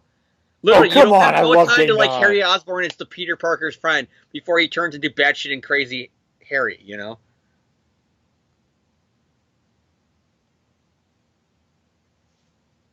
I'm still on Team Mary Jane, by the way, for you listeners who are keeping score. She's making out with another man. Okay, this is where that's where I'll leave Team Mary Jane, but that hasn't happened yet. I mean, Peter did it because he was peer pressured by a crowd of people, and it had no meaning for him whatsoever. She's doing this because she does have feelings for Harry. Who's the worst of the two? I don't want to answer that because it doesn't support my argument. Exactly. Well, James, if Peter's so weak-willed he's willing to give in to peer pressure, then you know what? Because he's having fun. Spider-Man, they're like, oh, kiss the girl, you saved her. Yeah, the hero's supposed to kiss the girl, they saved him. Dope. He doesn't even think about it because he doesn't care. Gwen is just, in this movie series, the girl in his class. Ladies and gentlemen of the viewership and the listenership or whatever, did you ever think, oh, when I listen to a Spider-Man podcast, I'm going to hear two single guys debating about how to have a relationship? You do when it's Peter and Mary Jane for Spider-Man 3. I mean, or in the whole Raimi trilogy, which is a lightning rod of hate to a lot of fans.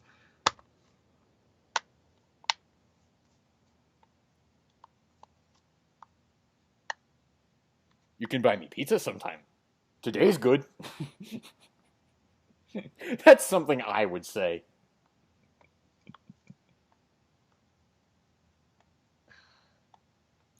Then you say, you're a good woman, I am good man.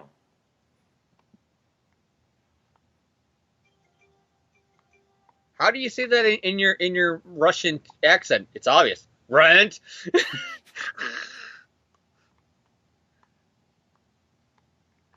John, one day when you want to get engaged, I want you to say that to the woman.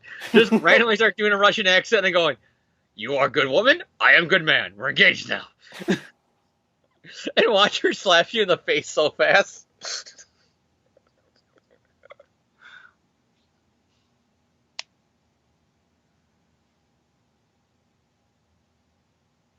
Hey, Harry, here's a tip for you. Don't be a When creep. Well, yes, that's a good tip, but also when you invite a guest over, have the food ready before she gets there. John, again, this is your social awkwardness. You never came over to just to cook with a friend. I don't know how to cook. Well, as somebody who is in culinary school, is working as a chef, I have a lot of friends who also like to cook. So a lot of times we do just get together to make food together. It's also an awesome first date, cooking food for the girl you're dating. It's a nice, simple, cheap date, and it's really romantic. You ever do the twist like this, James? Fuck you. Because I would never be caught dead dancing. I've danced in public before. It's never gone well, but it's happened.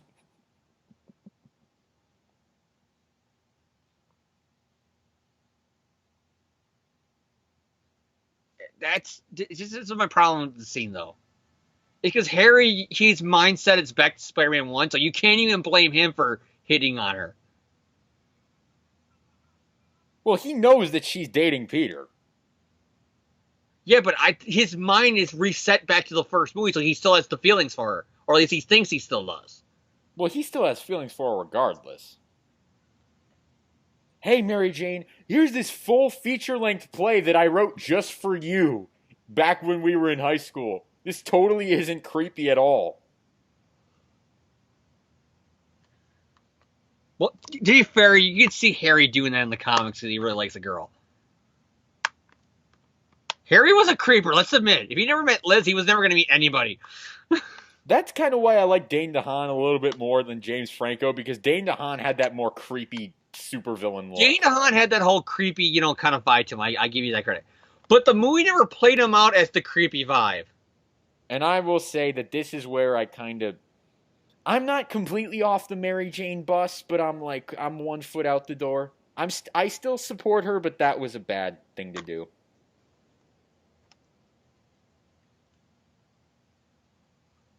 And here comes the scene I love this, the recreation of the first movie. Art Osborn.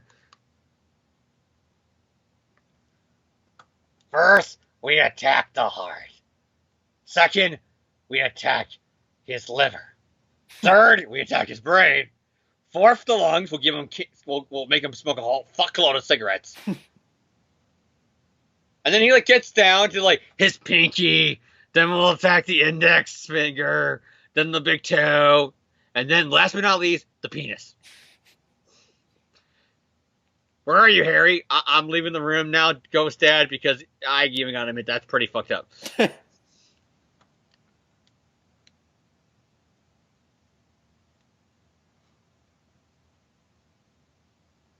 What do you mean you wish you could remember more about him? You just had a big memory montage of him.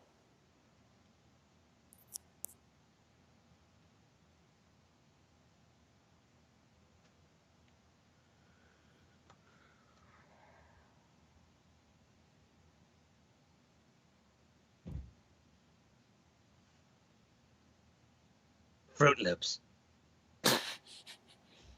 I just imagine, because how nuts he gets, I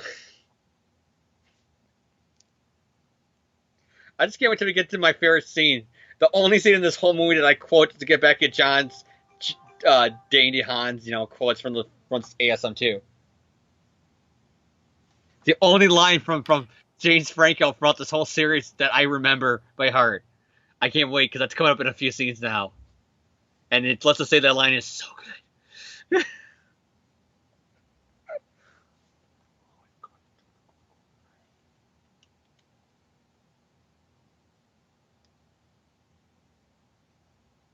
Okay, if this goblin guy was in your house and he was right in front of you, how did you not see him before? Because reasons. Because filmmaking, pretty much.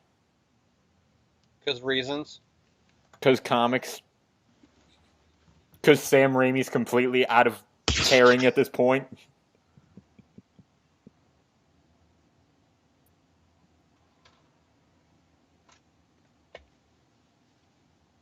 That's weird. Barely tapped my laptop and then the tray came out for it.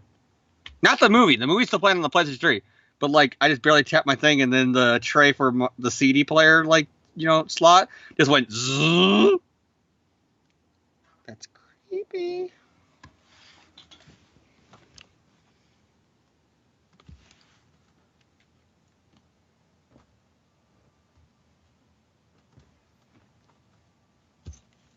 Oh, Peter, he has no idea what's about to happen.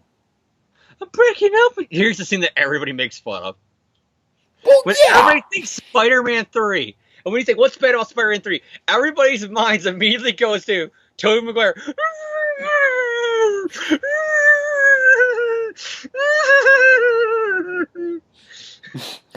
You know when he says the flowers are peonies? You know what little 10-year-old me thought he was saying to her? Penis? No, I thought he was telling her to pee in the flowers. What the fuck is wrong with you? I was 10 years old and I heard peonies as pee in these. Again, even at 10 years old, what the fuck is wrong with you? I don't know, probably a lot of things. Whatever, Toby's crying. Yeah, it's like, you should be asking him that question, James.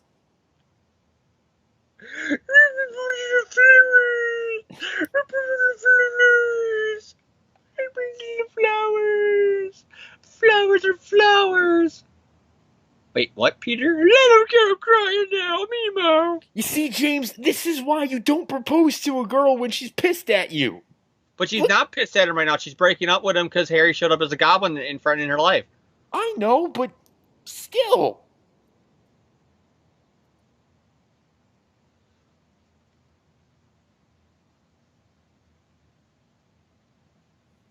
I'd just like to point out, ladies and gentlemen, that I should preface this by saying I am single, so I have no idea what I'm talking about.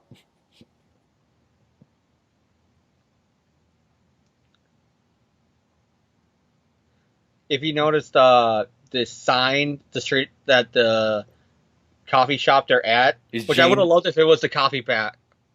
It's Jane Street. Yeah. I wanted it to be the coffee bean because, like I said, I was reading the Ramita era at this time, so I really wanted this to be the coffee bean. And another thing, I love issue 200. I got a copy of issue 200, in my room. I got a trade paperback that was like all the Harry Green Goblin stuff put together. I love issue 200, and I would have loved so much with Harry Green Goblin if this scene would have ended when he has the smile back at Peter with a gotcha.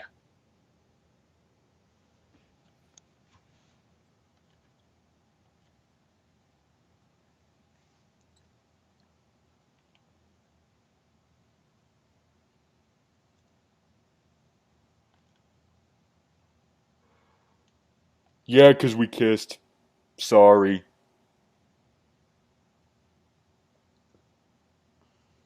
Like I said, though, when he looks back, instead of him just randomly angry and now looking back at Harry, wouldn't it be better if he's walking out all sad, then his phone vibrates, he looks down, texts from Harry, gotcha, and he turns around and he sees the smirk and the wink?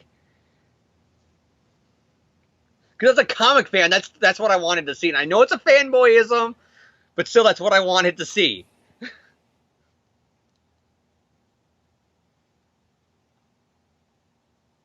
Because after all, that would have made this scene so good.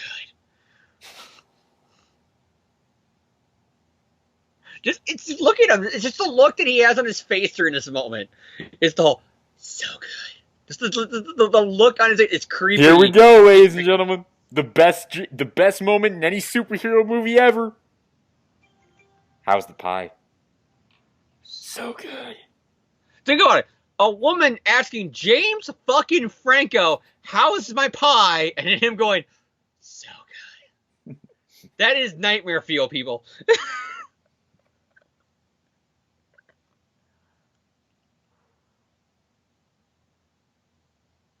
I love this whole Brother Nero or Brother Parker. I knew you'd come. I'm sitting on my bed with sad music because I'm emo. Nah.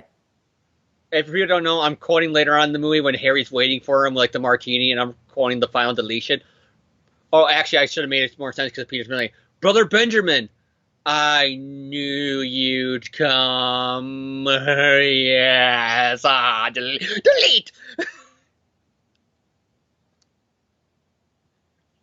I have to say, I love this Like I scene said, too. I took a picture of him with that hair, and I went, make me like him to a hairstylist at a barber shop in town here. I would make fun of you, James, but I've had some pretty embarrassing hairstyles as well. So It was 2007, John. That was the style then.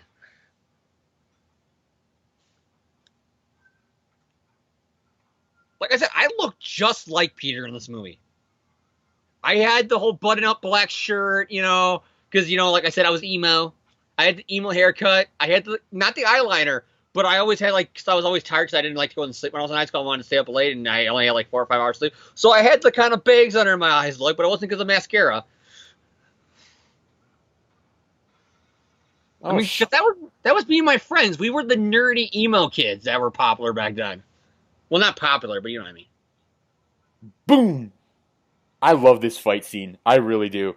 I like if everybody goes, "I'm gonna kick your little ass," and stabbing him. My friend and I used to quote that all the time. It's like, I protected you in high school. Now I'm gonna kick your little. But we were 10 years old, so we would bleep it out. We'd be like, I'm gonna kick your little beep. I just love it how they're in the goblin hideout and everything when they're fighting.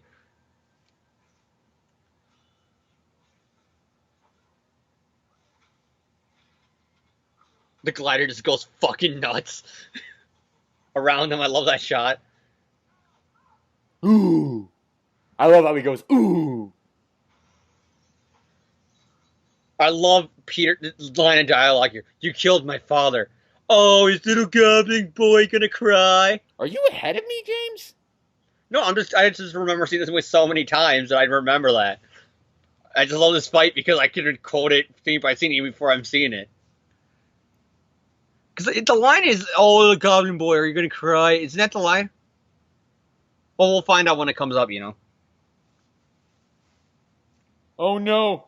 The scary, not scary snowboard is going around hurting stuff.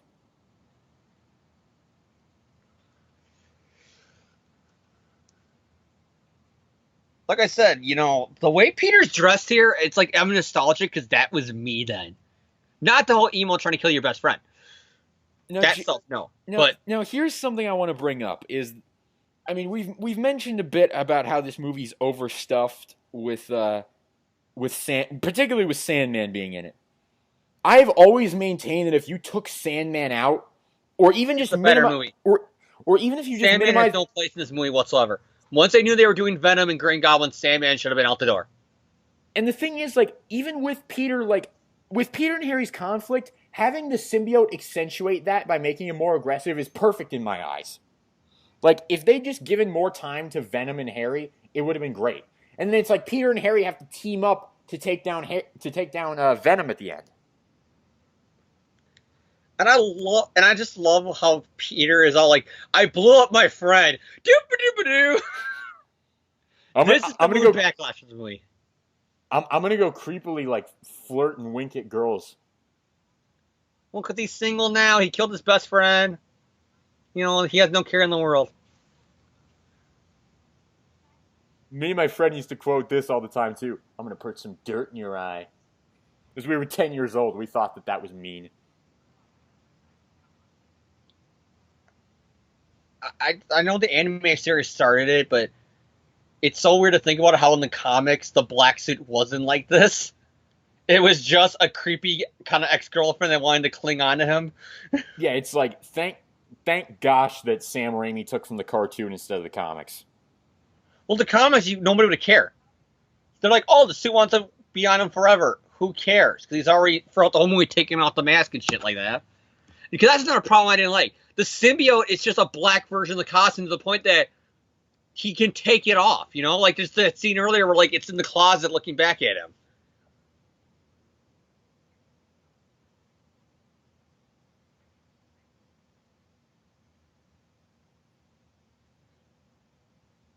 And I love Jonah's line coming up here in the scene.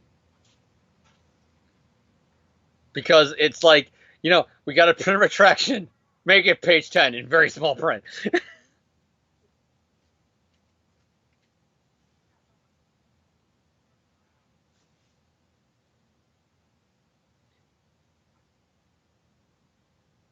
You should have thought of that earlier before you committed fraud.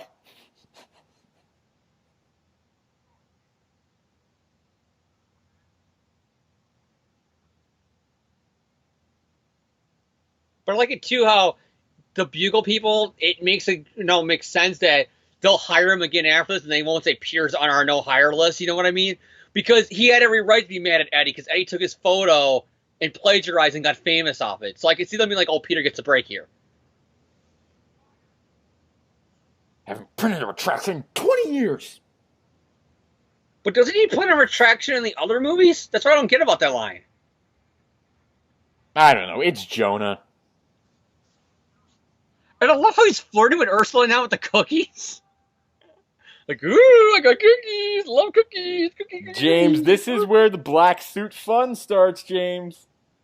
It's not, though. This is where you lose me. I'm sorry. As much as a fan, I do gotta admit, I am a fan of Spider-Man 3. This is where I admit, yeah, this is shit.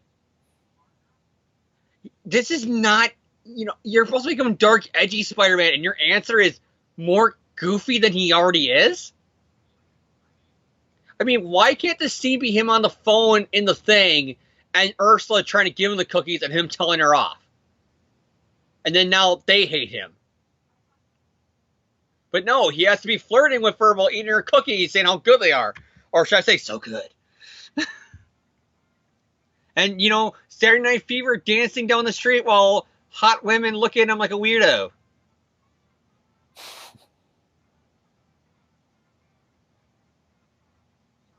Flirting with Betty Brant. Which I got to admit, because like I said, I was reading the essentials at this time.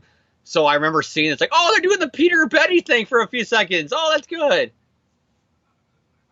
Shoving a guy through a windshield in that picture?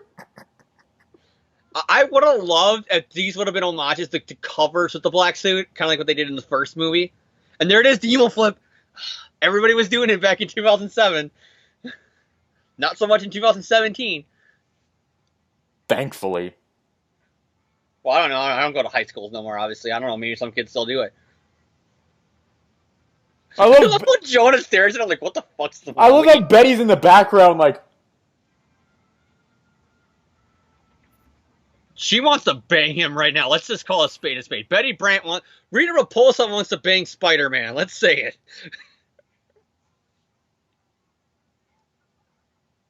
Like this is not the black suit. If they would have kept the Betty, him, and her flirting part, and maybe him just slyly walking up to girls, going like, "Hey, how's he going?" and winking at him as he's walking like an asshole. That's good. Him doing this shit, it's like we get it. He's a nerd, and he's trying to be cool, but this isn't how I imagine dark, edgy Spider-Man. Ooh, there's bubbles in the water. Ooh. This scene still doesn't make no goddamn sense to me.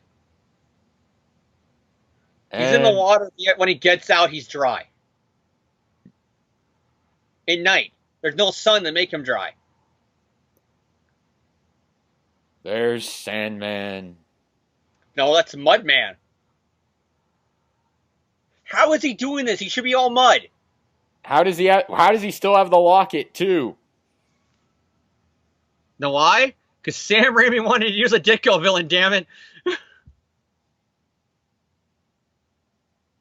See, you might think, oh, what do you call this? Like I said, I can relate to this. Like, I had a time, even my dad said that. He's like, oh, I can relate to that. When I was in high school, being an idiot kid, taking a girlfriend to your ex-girlfriend's place to show off. I never did it, but after seeing Spider-Man 3, I didn't want to do it. Because, Lord knows, fun fact, Cassidy, the girl that said that, we had the whole kind of Betty, Ned, Peter relationship going on after we broke up, where we were still trying to be friends, and she was dating the new guy, and I had to pretend to like the new guy, but in reality, I'm like, I want to punch this guy in the face. That's why I can relate to Peter in those Ditko issues, and the dark Ditko era, I like to call it, because I can relate to the whole, I want to punch this fucker in the face, he's got my girl, kind of thing.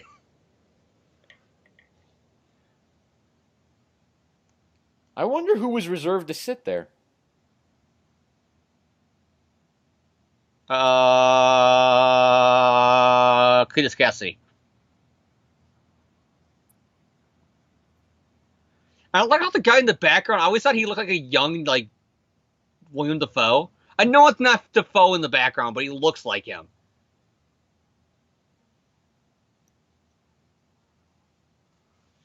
Oh, here we go, ladies and gentlemen. Here we go. And I gotta say, it makes sense that Mary Jane would be working at a swingers club. Not swingers, you know what I mean, but kind of like a swing jazz club. Because you could see that in the 60s. Like Mary Jane doing a go-go swing jazz number while Peter and MJ are or Peter and Gwen are having a date, yeah, son, you know.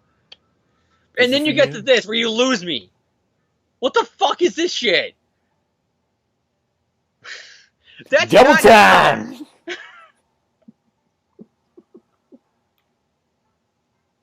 What the fuck is this? James, you want Tom Holland and Kevin Feige to take notes right now? This is not how you do a Venom black suit movie. Take notes, Sony, and your goddamn Venom spinoff. Learn from your mistakes.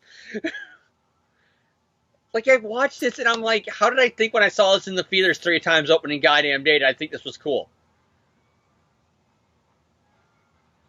Now dig on this.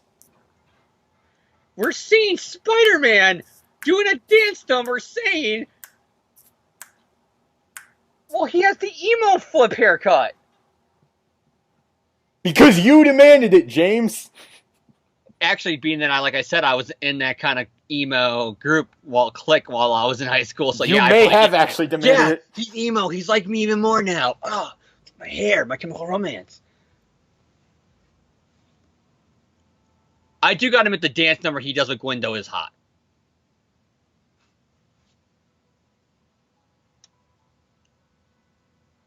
Once again, Team MJ. So that's the guy who but I like it too how it sets it up though.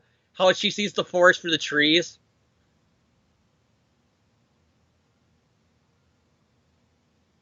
How she knows it's only for her. And like they make sure they make Gwen not look like a bitch. You know what I mean though? Yeah, it's like Gwen's a sympathetic when character. She realizes that he's doing it just to get MJ jealous, she apologizes to her like I didn't want anything to do with this. Now here's the Hank Pym moment. Yeah. I just look at this would have been better if he didn't just do a dance number. Instead, now he just looks like a fucking moron. Everything okay here, Paul? If he in the club and started a scene, you know, like he's there and he's openly making out with Gwen, and then Gwen notices, and then she leaves, and then he does this, it would have been better. A 1-minute dance number completely mood whiplashes this. I'm sorry.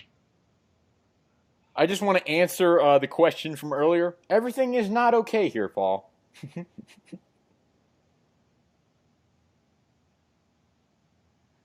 And I like it too how they kind of do what they did in the Clone Saga. The whole he didn't see her. Somebody just grabbed him from behind. And he just went bam, and it ended up being her. Well, maybe he shouldn't have been just violently hitting people, James. Not his fault. It's the black suit. And I'm not victim blaming. Yeah, it's like James. I'm black suit blaming. Like James, tell me, how much are you Team Peter again? I'm not though. I'm saying though, well, he didn't see her, and it's the black suit's fault. It's not like I'm saying MJ deserved it because she's a woman. Which there are probably some assholes that do that, and if you are, stop it. I'm Team MJ. Which is weird coming from a guy who is nuts about Emma Stone in the Mark Webb series.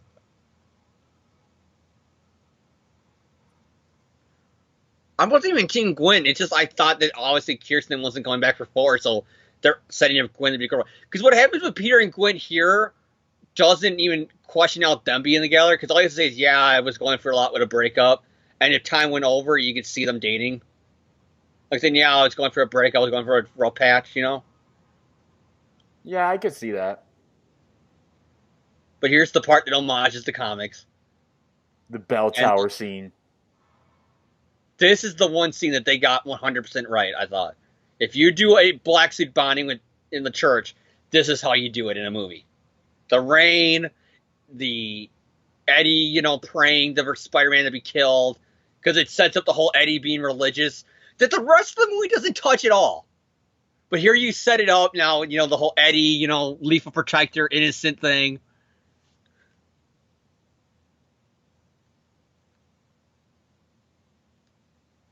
Because I remember when the first trailer came out, YouTube was a new thing. And one thing I did on YouTube was watch mock Spider-Man 3 trailers. With, like, What I Done and Numb and a lot of Linkin Park songs put in them. But I remember when the real trailer came out, and you got this moment where he's like, I come to you, I'm Eddie Brock, and I come to you humble and humiliated to ask you for one thing. I want you to kill Peter Parker. When you see that in your comic fan, you know what shit's going down here in this scene.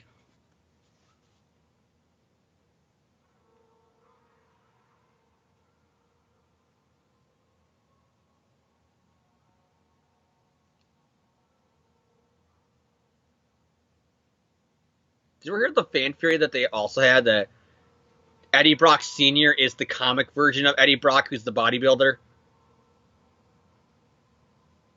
And that if Topher didn't come back for sequels, obviously being killed off, they could always have the black suit bomb with the dad wanting revenge for the son of the death of his son. You could do that. Like, that was the theory that was going on at the time, why they called him Eddie Brock Jr.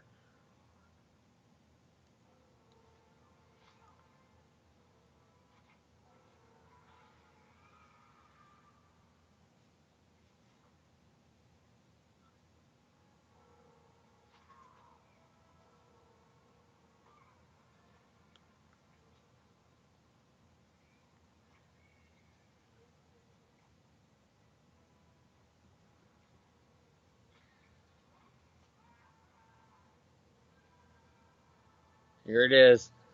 The black suit's bonding with him. Now, I gotta ask you, John, when you were a kid, did you jump when he does the whole, Venom, at the camera? No, because no, I was expecting it. I remember because in the trailers, you don't got the goo covering up most of it. You got the full shot of Venom. Where here in the movie, I felt like they tamed it down by having him still being, the goo dripping on him to cover up a lot of the Venomisms.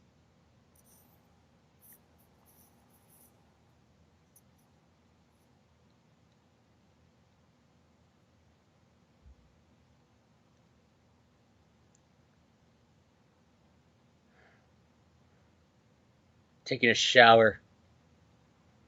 I gotta wash the emo out of me. You're going to need more than one shower, Peter. I'm going to tell you right now. Oh, what? You're saying I was dirty when I was a teenager at 16, John? No, I mean, like, he just had a creepy alien symbiote on him. He's going to need more than one shower to get rid of that.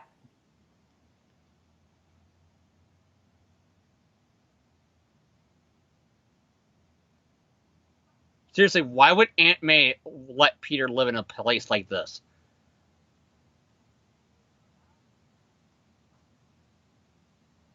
It really is, like, it's depressing. He's got one room, not even a bathroom. He doesn't even have a telephone. They got the one public phone that everybody has to use.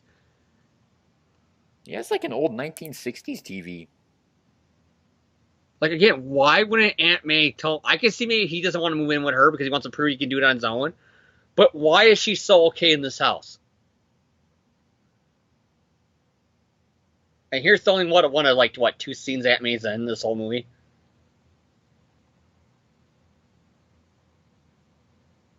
Because I remember hearing a theory at the time that she was sick during the filming, and that's why she's only limited to, like, 2 or 3 scenes.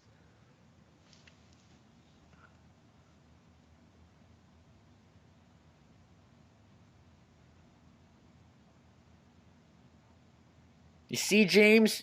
Peter admits that he was a narcissistic bad person to keep it PG.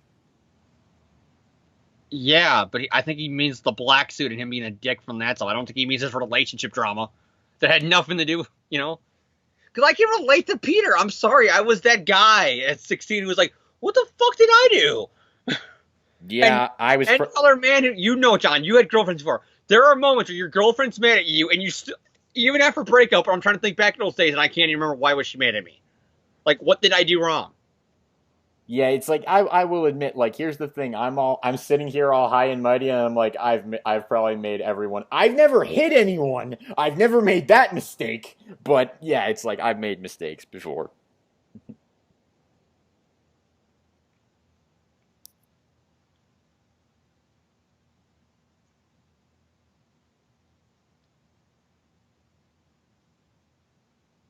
Look at his like crappy ass sink in the background. And here's Venom.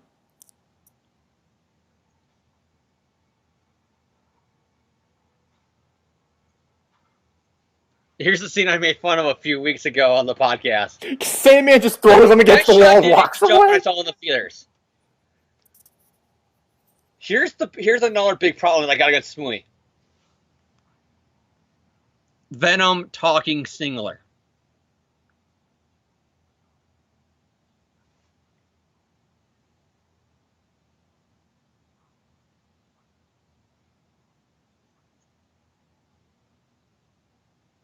Yeah, he does. Like, he always uses singular pronouns. He never says we or us. It's always I and me. I remember, like I said, there was like children's book that I saw on the shelf at a bookstore when this movie brought up time ago, and the book was called "I Am Venom." And I thought that's a really weird thing with the book; they got it wrong. And I go in the movie, I'm like, oh, no, the movie got it wrong.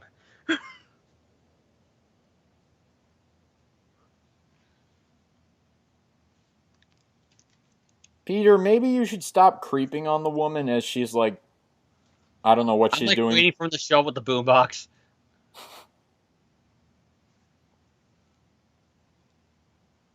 The sad thing too, like I said, this movie came out in 2007, John. So even the big screen and even the comics, this is the end of Peter and Mary Jane.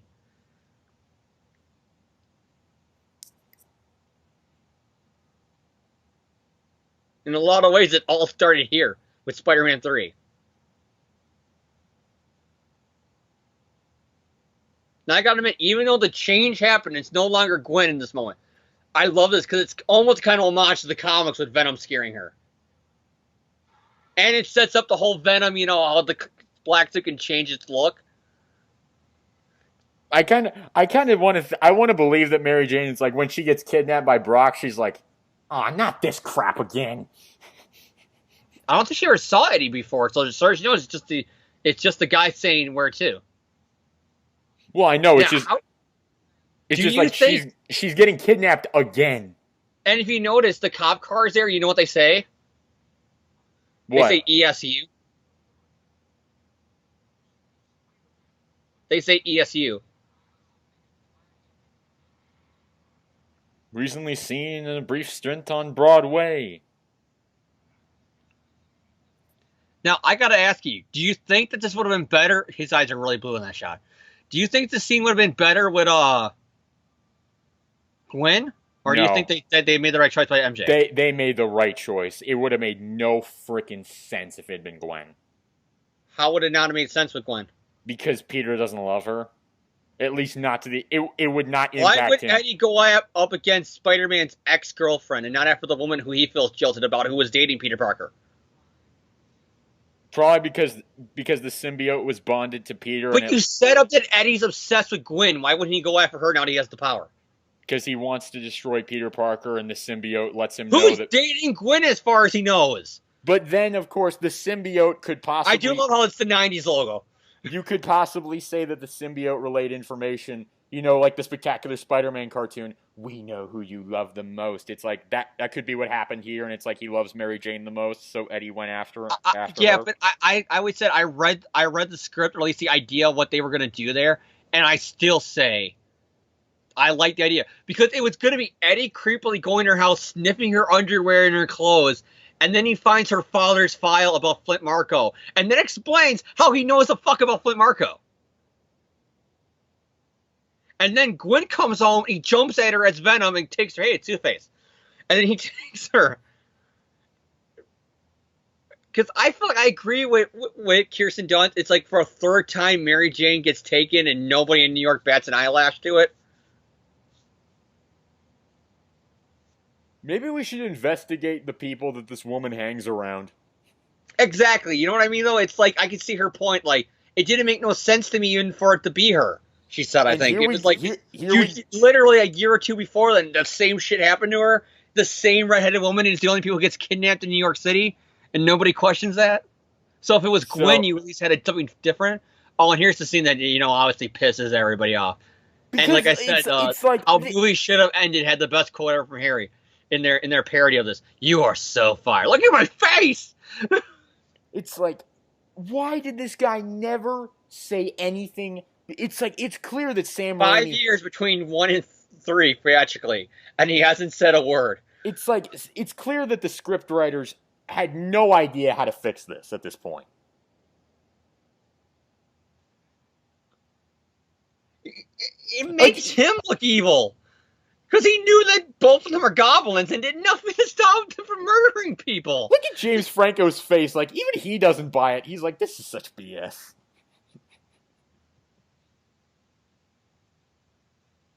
This is can we say this is the dumbest moment in comic book movie history? And that's saying something. I don't know. Remember Guy Pearce's Aldrich Killian Mandarin? Oh, I'll take that over. Hey, for 5 years, I didn't tell you, but yeah, your dad killed himself. Bye. And when I say bye, I mean I quit before you can fire me. Or kill me with your snowboard thing.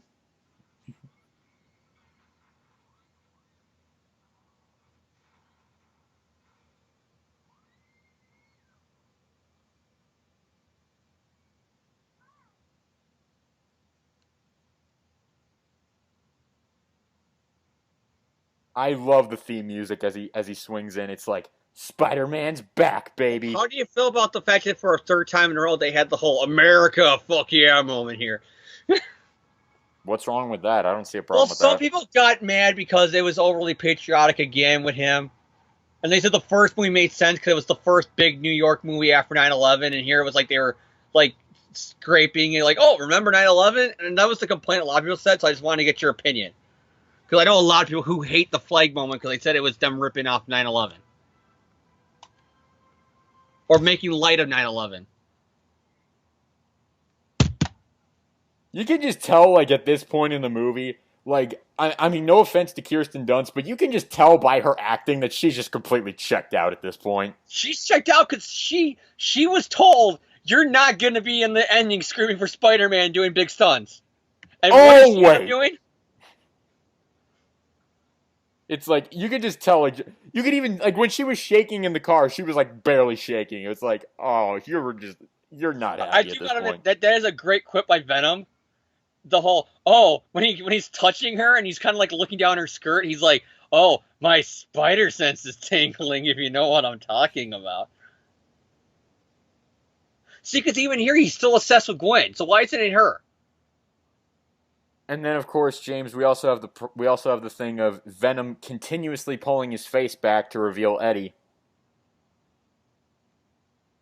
And, of course, him making Parker feel guilty for ruining the relationship between Eddie and Gwen. That never wasn't existed. Even a relationship.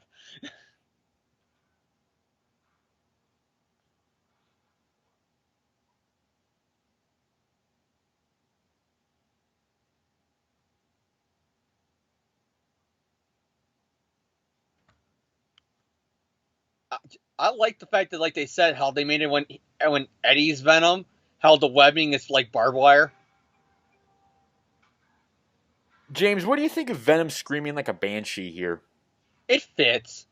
Because in the comics, I always imagine he was like growling a lot and shit like that when you have a face like that. And the tongue. I will admit, I do like this little sequence here of them falling to the ground. And this is the one moment where you get it where it's actually Venom versus Spider-Man. Not Eddie versus Spider-Man. And I do love how the suit is almost like trying to rebond with him even there, if you notice. When he's trying to rip it off him, and it's still like trying to regrow on him. How do you feel about the way they killed Venom? Because I know we're still a few minutes away from that. I'll touch on that when we get to that part. It's just a cop-out, especially since you knew that they had plans for the Venom spinoff here. We're 10 years later, and we're still hearing about the Venom spinoff.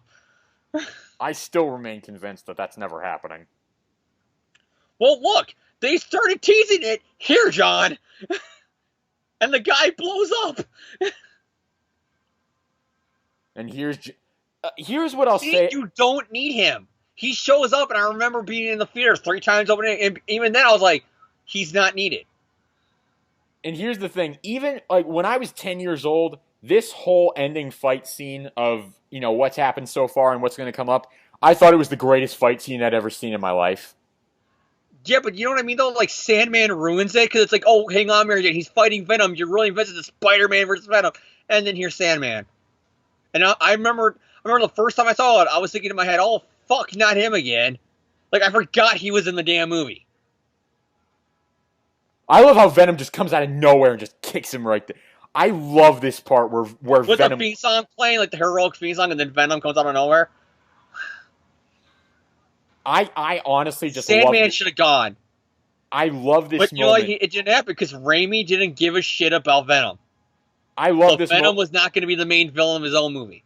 I love this moment where Venom's got him, like, literally by the neck, holding him down, and Sandman just beating him. I love this. Because when I was a kid, I was 10 years old. I was like, oh my gosh, what are they going to do? Is he going to survive? Oh my gosh! And then here's what I like to joke and refer to, because at the time, One More Day's promotional items are coming out. So you're getting the cover of Peter and MJ, being crushed by the logo, and they're reaching out at each other, and you get that kind of here, this shot coming up. So I remember when I saw that, the early, teaser images for One More Day, I'm like, oh, they're referencing Spider-Man 3. Isn't that cool?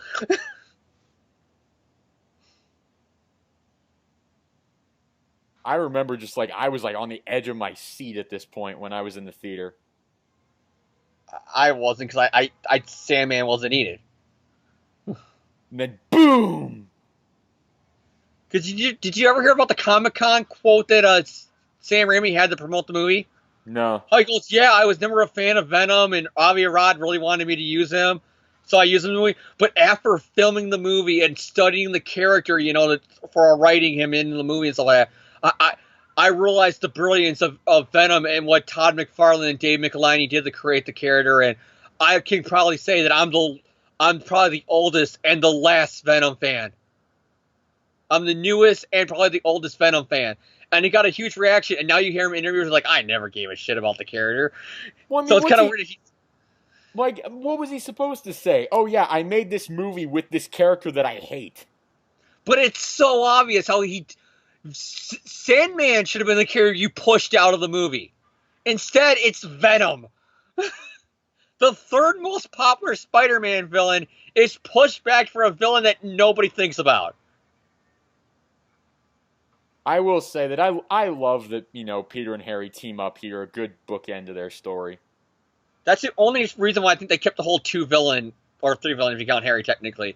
It's so that way Harry and Spider-Man could team up with somebody. Or, fight Venom because he's so strong it takes 2 of them to take him down, but whatever. Do you remember the criticism that Bryce Dallas Howard had with this movie? No, what criticism did she have? That unless you were a girl at the age of 10, you were hot. Or Aunt May. Because look at the girl right next to, not the little girl, but like the blonde. Look at it, she's a hot chick. When he's walking around down the street pointing at everybody doing the Saturday Night Fever, it's a hot chick. Her complaint, and she brings up the counter, she's like, why is it in these movies that it's always every woman in New York is strikingly beautiful? She goes, it's not realistic. I've said this a million times already, but, like, this scene right here, like this fight scene, this ending scene is really nostalgic for me because I was in the theater just on the edge of my seat like, yeah, Spider-Man and Harry going up against Sandman and Venom and they're going to save everyone. Yeah! I thought it was the best thing I'd ever seen in my life.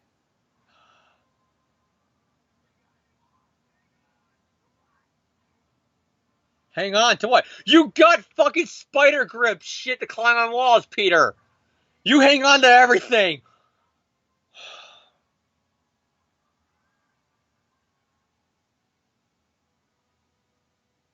It's video game, Kirsten Dunst.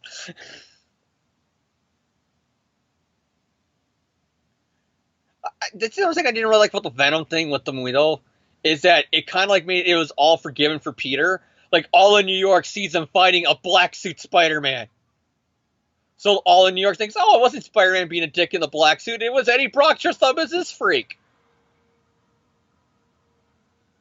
Like, the movie should have ended with New York hating him again because of the black suit. So he had repercussions for what he did in the black suit. You know what I mean?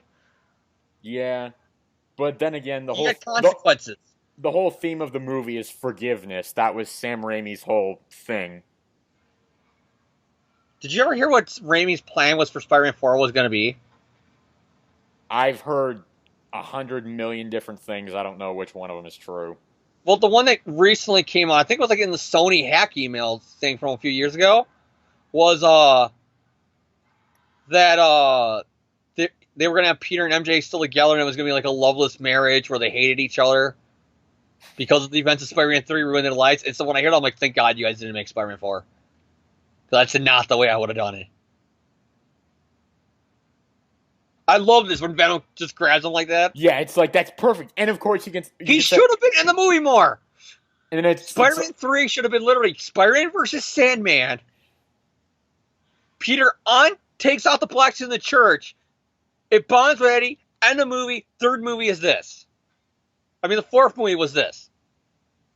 Venom versus Spider-Man.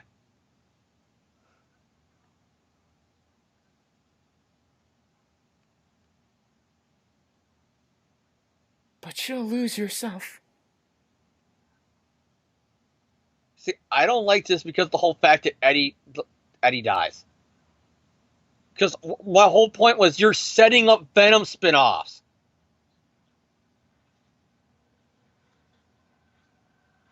I love this moment where when Harry comes in and he's just like, the blades pop out and he's like, oh shit. Because you know what they're setting up. They're setting up that he's going to get the same thing his father got.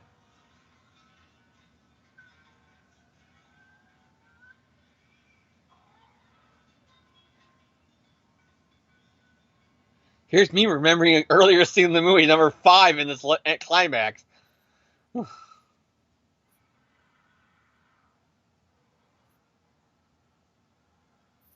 Oh, I get the Ben Reilly moment.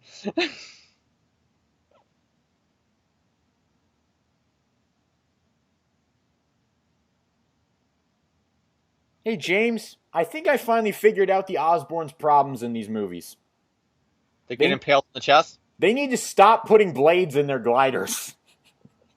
Well, it's like somebody quoted on Spider-Man Classics, I forgot who it was, but they made the quip on their old episode about the whole where in the episode where the Green Goblin finds out that Peter Spider-Man, one of them goes, yeah, he talks about how there's now no fatal error in his glider. Yeah.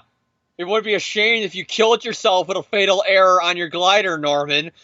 I will say I love this sound cage idea that they do. I love it so much.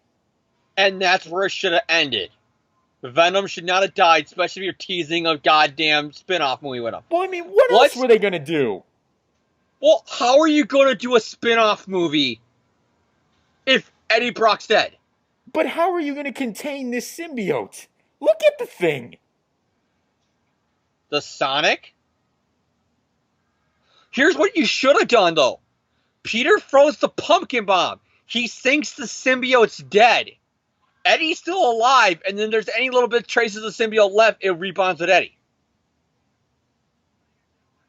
Instead, Eddie jumps into it like a fucking moron and gets blown into a bajillion pieces, even though Harry was perfectly fine when he got thrown a pumpkin bomb to the face.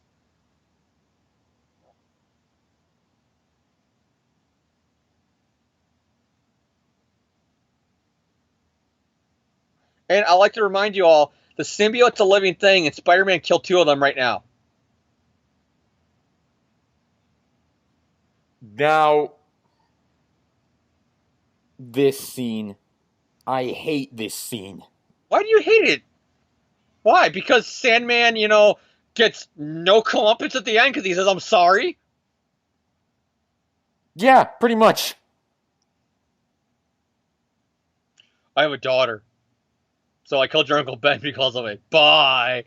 I know that's not what he says, but that's what it felt like when you're watching this movie in the theaters. That basically is what he said. Like, Sucks that your uncle's dead, but I did that to keep my daughter alive, so bye. I was scared, so I killed your uncle and a bunch of cops and more Here's the thing. people. How does he know that Peter Parker's uncle, the same guy, old man who he happened to shoot that day, nephew? Did they ever say in the movie, how does he put two and two together here? He sees the face, but did he ever see Peter's face before then? It's just... I hate this scene so much. I mean, I guess if you want to say the whole black suit told Eddie shit, then the black suit might have... So then Venom might have said, oh yeah, Spider-Man wants revenge on you because you killed his Uncle Ben that night. But see, he gets spooked. It's not because Carradine forced him to pull the trigger or whatever. It's literally, he hears Carradine running and he goes, oh shit, I pulled the trigger. So even if Peter didn't let Carradine get away, you never know, he could have freaked the fuck out and pulled the trigger on mistake there too. So Peter has no power and responsibility allegory no more. It's literally happened not because of his fault. It's because of this fucking moron who, just throws Venom in a wall and apologizes and thinks that makes up for murder and stealing shit. And said no, Spider-Man's gonna cry and forgive him and let the man go away. Even though you might forgive him for Uncle Ben, but he killed a lot of other people in this movie and trying to kill your girlfriend, you dumb fuck. Okay, James, calm down. I hate this scene, John. I love this movie, but I hate this moment. It's the worst moment in movie history.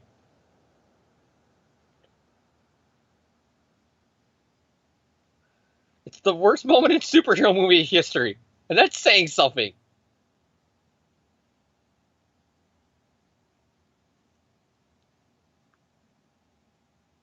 Screw you. Who, me? No, he's like, the only thing left of me now is my daughter. I'm like, screw you. You know what? I used to have something that was only left for me. My uncle. Douche. I don't forgive you, Toby. I don't forgive you. I mean, where were they going to go with Sandman after this movie? I don't know. Because from what I heard from Spider-Man 4, nothing talked about Sandman returning. This was supposed to be the end of the character? Just him blowing away in the wind, forgiven by Spider-Man?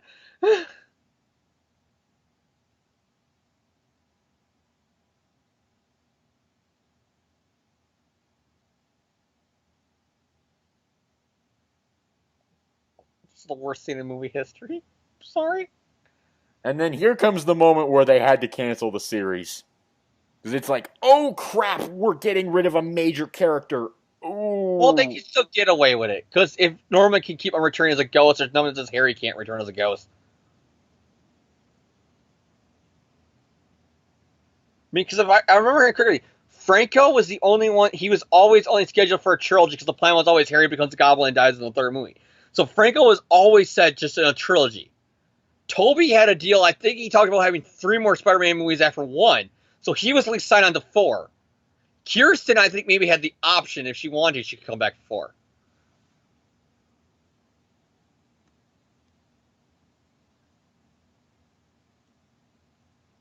Because a lot of people say when they hear the Gwen thing, like, well, then how would they do the Mary Jane thing? Mary Jane watched it on the TV and she drove, or got the taxi and, saw Harry and she went to go lay with him and Peter, away from everybody else. You could have still done the scene, even if Gwen was the girl he saved. Puppy dogs, pee flowers, what the fuck Sean said. I do like how it's like the comic though, where he dies and Peter says, why did you get stabbed in the gut? He goes, what else was I supposed to do? You're my best friend.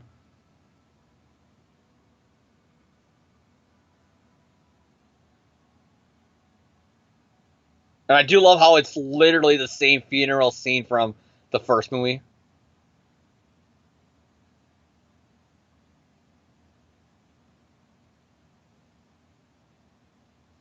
Hi, Flash! Gwen and Captain Stacy are there for no reason. That's why I think there's deleted scenes maybe that showed them with them and Harry. Because they do say that Gwen comes from richness. So you could have a throwaway scene where Harry sees Gwen going, "Oh yeah, I remember her family and my family were friends," or something like that. Okay, I'm gonna throw out a rumor here because this is a rumor. This is unconfirmed at this point. But these movies, this original trilogy and the ASM movies, are being re-released on Blu-ray next month. And there's a rumor. There's a rumor that there's an extended cut of this movie being released. I would like that. There's a rumor also that the director's cut of ASM 2 is going to be on there with the Shailene Woodley MJ scenes, which I would buy that. Because the Spider-Man 3 director's cut was planned.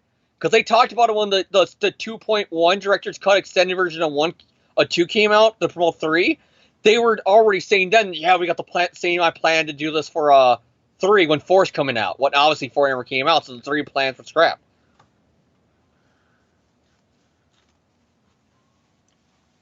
And here's the end of the movie, which I feel like is completely a mood breaker. Because I get it, you can't end this like the other ones with him swinging around the city.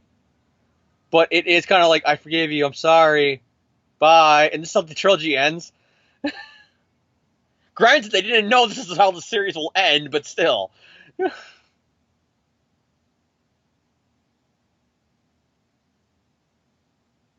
I wonder why would they ever let him back in? Because he said, I'm sorry? Yeah, clearly everything was not okay there, Paul.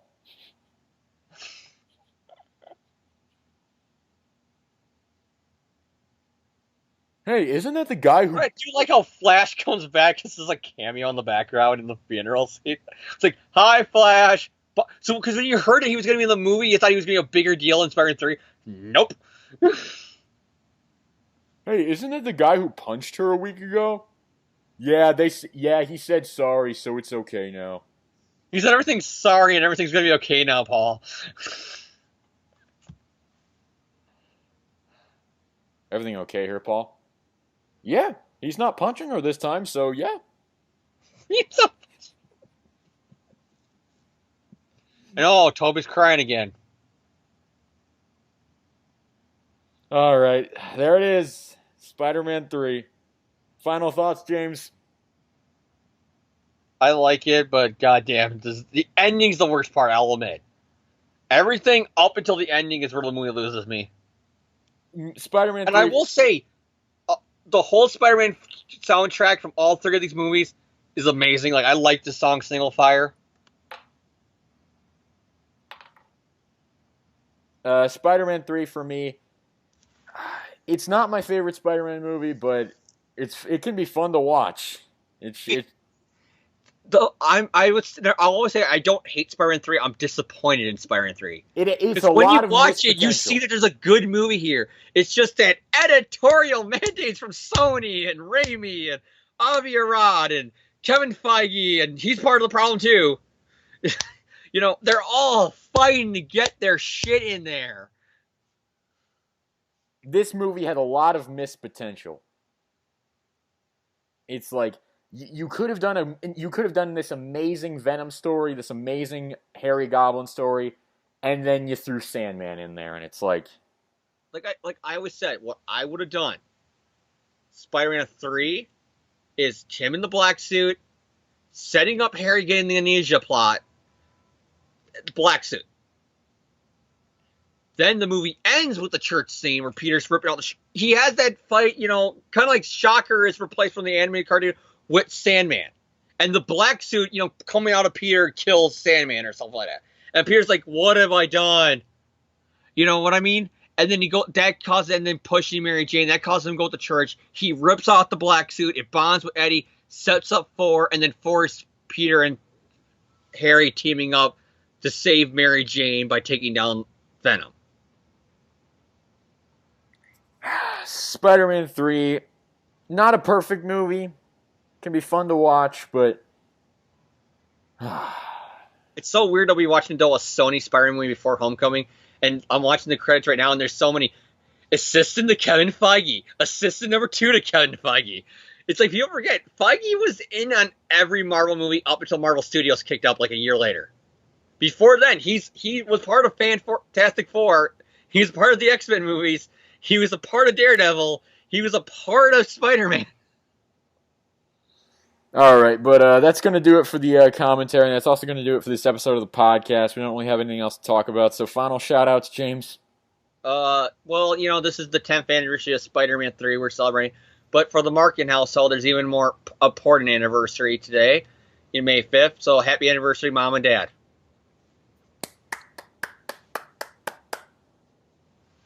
All right. Think about other shout-outs. Shout-outs to Sam's song on my new phone. I think I did it last week, but still, fuck it. I can't think of any other shout-outs right now. Oh, shout-out to my ex-girlfriend Cassidy, if you're watching this. Sorry if I made you sound like a bitch, during the show. Because you actually really weren't. You were actually a pretty cool girlfriend. Yeah, first love, you never forget about them. So, shout out to Cassidy Sensible. If you're watching this, sweetheart, sorry. My shout-outs, Marvel Stan Lee, Steve Ditko, Sam Raimi, Tobey Maguire, Kirsten Dunst, all of them. Thank you for Spider-Man. Thank you for this movie. Other shout-outs, the Defenders trailer. Yes. Oh, yes.